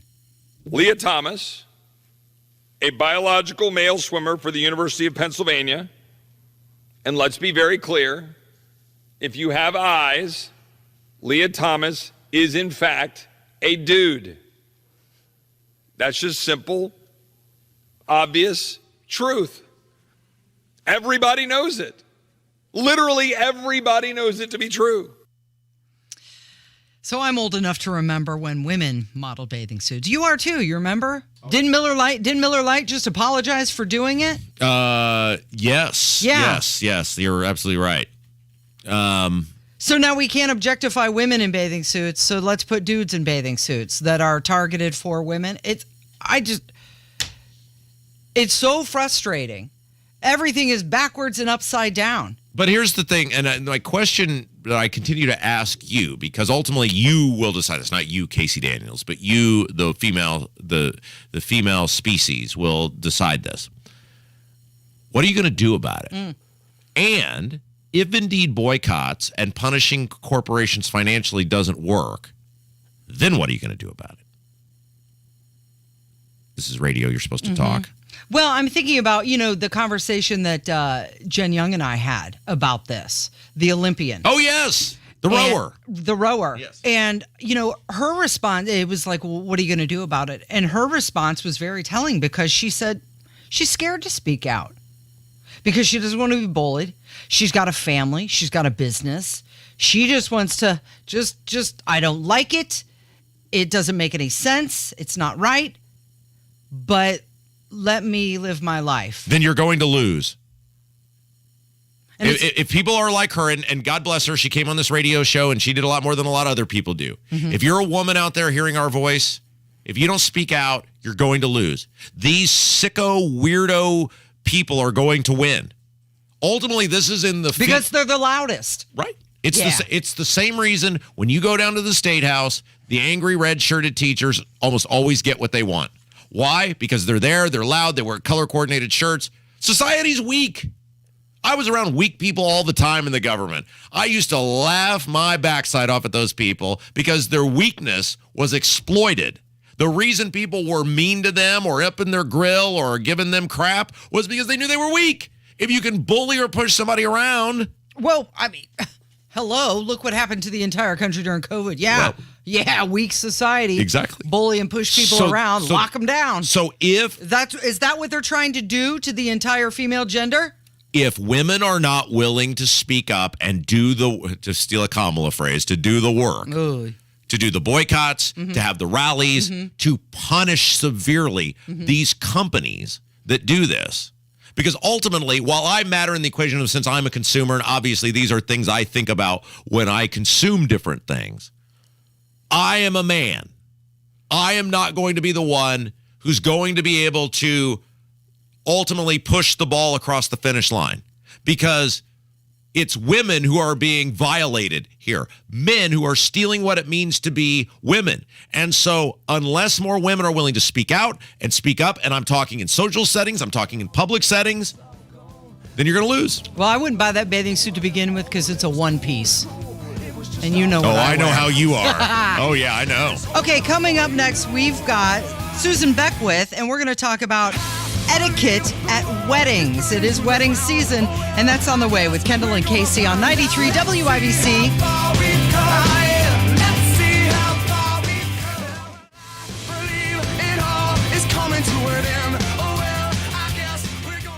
Coming up on Tony Katz today, what did the FBI whistleblowers have to say? And are we really going to pay reparations in America? That's after the news at noon on 93 WIBC. That's Faber's being window.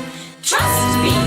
Are you thinking about your next home improvement project, but you need more than a window replacement? Whether it's siding, entry doors, or maybe a bath or shower remodel, design it before you buy it. That's right. B's using the latest in technology to create an architectural design so you can see our products on your house before you purchase. For a limited time, receive 50% off all products, plus special manufacturer rebates and 20 months no interest, no payments. Trust me. Do you have heart failure and often hear, "Those stomach issues ruined your birthday"? "You're too tired to play catch, Grandpa." Sweetie, you haven't touched your tools since the carpal tunnel syndrome diagnosis. If these seemingly unrelated symptoms sound familiar, talk to your cardiologist and ask about transthyretin amyloid cardiomyopathy, or ATTR-CM. a rare and underdiagnosed disease that gets worse over time. Learn more at connecttoyourheart.com. That's connecttoyourheart.com. Sponsored by Pfizer. Listen to Hammer and Nigel from 3 to 7 p.m. all this week and call in for your chance to win a pair of tickets to the 107th running of the Indianapolis 500 on Sunday, May 28th at the Indianapolis Motor Speedway. We all play a role in keeping our community safe. Every day, we move in and out of each other's busy lives. It's easy to take for granted all the little moments that make up our everyday. Some are good, others not so much. But that's life. It's when something doesn't seem quite right that it's time to pay attention. Because only you know what's not supposed to be in your everyday. So protect your everyday. If you see something suspicious, say something to local authorities. It's time to mind your manners with Susan Beckwith. Use your manners everywhere, anytime and anywhere. Good manners matter. All of them you have to master.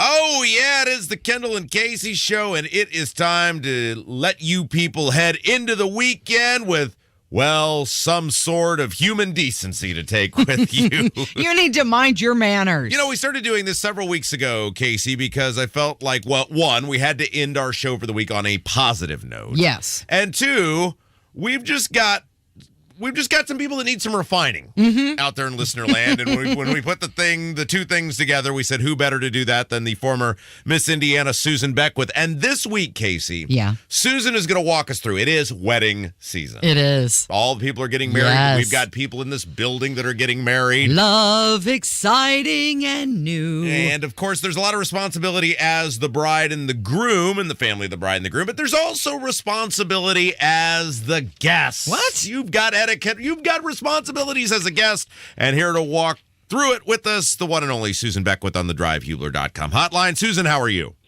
Good morning. Doing great. Actually, you mentioned it's wedding season. We have 2 weddings this weekend. What? Yes, both Saturday and Sunday. So, yes, it starts to really pick up May and June and into the summer months. So it's good. I love weddings. Okay, so we got invited to a wedding, my wife and I got the invitation. I said, I'll get around to it. And she said, no, we must RSVP immediately. She logged on to whatever portal or platform or whatever. They had one of those QR code things. I don't understand any of that. But she said, we must do it immediately. How quick do I have to tell you I'm coming to your wedding? Well, your wife is so smart, and she did exactly what she was supposed to do. Ideally, upon receiving, as soon as possible, but definitely by the deadline so that they can plan accordingly. I am lazy, Susan. You know this. And everything other than my radio career, I'm very lazy. And I just like to throw money at problems and hope they go away. What is the dealio on the gifts? Is it inappropriate? Do I have to buy a gift off the registry? Or can I just say, here's some money, have a nice life? You know, etiquette experts are a little divided on this. Emily Post, she was, famous for writing etiquette books in the 20s and then writing a column. Anyways, she said that it's okay to buy something off registry so long as you know the couple will 100% love it. I and other etiquette experts disagree with that in some form or fashion. I feel like if they have taken time to identify either things they really need or want, that's what I lean into, or a gift card or cash. Let's talk about cash. That's Casey's favorite topic. Yes, cash in an envelope. Isn't that everyone's favorite gift? What is the appropriate amount? Well, a couple things regarding cash gifts. Ideally, if possible, it's great to send beforehand because sometimes weddings can be so chaotic. And if you bring the gift there and then, worrying about it actually making it to the couple is a little more nerve-wracking. So ideally, if you could send it in advance, that's wonderful. So Zola, I don't know, have you all ever heard of this website? I wasn't as familiar with it, but it's similar to the Knot. What is it? What are you talking about? They might as well be Chinese here, Susan. Tell us. What's going on? So there is Vogue actually published this article back in April, and they quoted Zola, which is similar to The Knot, which is a wedding registry or a wedding planner website. But basically, they had said the amounts regarding cash gifts. If it's a coworker, 50 to 75. A friend or a relative, 75 to 100. Close friend, family member, 100 to 150. What? So I know. I was a little bit surprised upon reading some of their suggested amounts, especially if you've already been in the wedding as a close family member, because it can get expensive. Susan Beckwith is our guest. It's Mind Your Manners. We're talking about wedding guest etiquette. Okay, so this is something I've gone around and around with people over the years. You're at the wedding. These are your friends, your family. You want to tell the world. You say I'm supposed to wait before I post any pictures that I take on the social media platforms. You know, they've hired a professional photographer to capture the best photos, and it's really best to let them take the lead and post before you do. However, one good way to know if they're okay with that, with posting right away, is if they provide a hashtag. So some couples will get really creative and provide a personalized hashtag, so then all of the photos can be really visible in that one place. Let's talk about attire at the wedding for the guests. What are we wearing? This is one I'm kind of passionate about, because I feel like people really need to heed whatever is the suggested dress code indicated on the invitation. So if it says black tie or black tie optional, you know, you don't want to show up in shorts, which I have seen. So the tuxedo T-shirt doesn't work.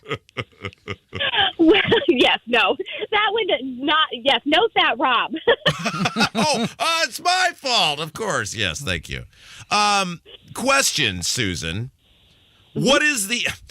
Okay.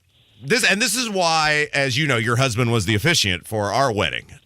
This is why I got married in my backyard and basically no one was there, because I felt like, well, no matter who I don't invite, you know, you got to draw the limit somewhere, and somebody's going to be offended. And so if I just really don't invite anyone, then no one can be offended. You're an equal opportunity offender. Where do you cut it off? How do you decide who's in, who's out? I mean, and if you're a potential guest at a wedding, do you have the right to be offended if you weren't invited? No, it's hard. Weddings are so expensive. So really, you know, you need to consider, you know, enough guests for the groom, the bride, and then they say close friends. And so, and then you have to just know that if they really love you and are your friend, they are going to understand that weddings these days are so costly. And I love that a lot of people are scaling back and making them more intimate. I think that's great. Tell us about your very fabulous website, Belle of the Midwest. Oh, I'm so excited because I've received some correspondence from your listeners. Oh, great. It's so fun, yes. So you can go to belleofthemidwest.com and learn a little bit about my background, why I'm interested in etiquette, but also it's a great way to get in touch with me. I'd love to join your civic group, church, school, to just share either about tea etiquette or social etiquette. So that's a good way to get in touch with me. You can also follow me on social media at Belle of the Midwest on Instagram and Facebook. Yeah, and I heard you got approached at a local diner the other day, too. Oh, yes. I've gotten stopped a few times, which is so great. And I'm always looking for topics that, you know, listeners want to hear. So I've received some good ideas that we will be doing in the future. And so if you have a question, definitely call in and let us know. So next week, Susan, are we going to be talking about etiquette of seeing someone famous out in public and how do you approach them? That would be a good one. Yes, I know. There's all of these. I had somebody say, man, I had no idea about elevator etiquette. And I said, well, these are all the things that, you know, just kind of make our society function in a cohesive manner. So, yeah, it's good. I have to ask you, though, I was thinking about the title of our segment. Yes. My manners, which I think is so great. And, that's something my grandmother would always say growing up. But I was like, wonder if Raised by Wolves would have been more catchy. Well, I'm just excited, Susan, because the people at the State House say we have no listeners. And the fact that you're getting noticed out in public for your segment that you do here where people are listening, well, at least we have 1 or 2 listeners. So that's just very, very, very exciting for us that we have 1 or 2 listeners. You guys are great. I love your show, and no, I think you're very beloved and excited to continue to see how you guys grow. At least our guests still like us. Belle of the Midwest, BELLE of the Midwest.com. Susan Beckwith, you're the best. Thank you. Have a great weekend. Yeah, you too. And that's going to put us into the weekend. Thank you, Rob. Thank you. Is it Jason? Yes. Thank you, Jason. Glad you know your coworkers, Casey. And thank you for listening. And we're going to count on you to be back here on Monday. It's Kendall and Casey on 93 WIBC. Hi, Robert Downey Jr. here. Did you know that over $10.3 billion was lost to online crime last year alone? Online crime is a huge problem. It affects everyone, and that's why I've partnered with Aura. Aura gives you the tools you need to stay safe online with almost every tool you need: fraud and identity theft protection, a password manager, parental controls, and more. Sign up for a free 2-week trial today at aura.com/Robert. aura.com/Robert. We've all dealt with a contractor who doesn't make you a priority. At Indie Decorative Concrete, we are invested in each of our customers and strive to make the project effortless from start to finish. Indie Decorative Concrete. Big enough to service, but small enough to care. INHP helps people turn their successful rental history into an affordable home loan. Learn more about this innovative program at INHP.org. I'm Sherry Shepard. You probably know me best as a co-host on The View. More importantly, I'm a mom. If you're pregnant or a new mom, you can get timely expert information to help keep your baby healthy, something every mother wants. Through a free service called Text for Baby, women get health tips sent directly to their cell phones to help them care for their babies through the first year. Just text BABY, B-A-B-Y, to 511-411. That's BABY, B-A-B-Y, to 511-411 for the health of your baby. It takes everyone in the community working together to create a brighter future. Give, advocate, volunteer, live united. Visit liveunited.org to learn how you can help.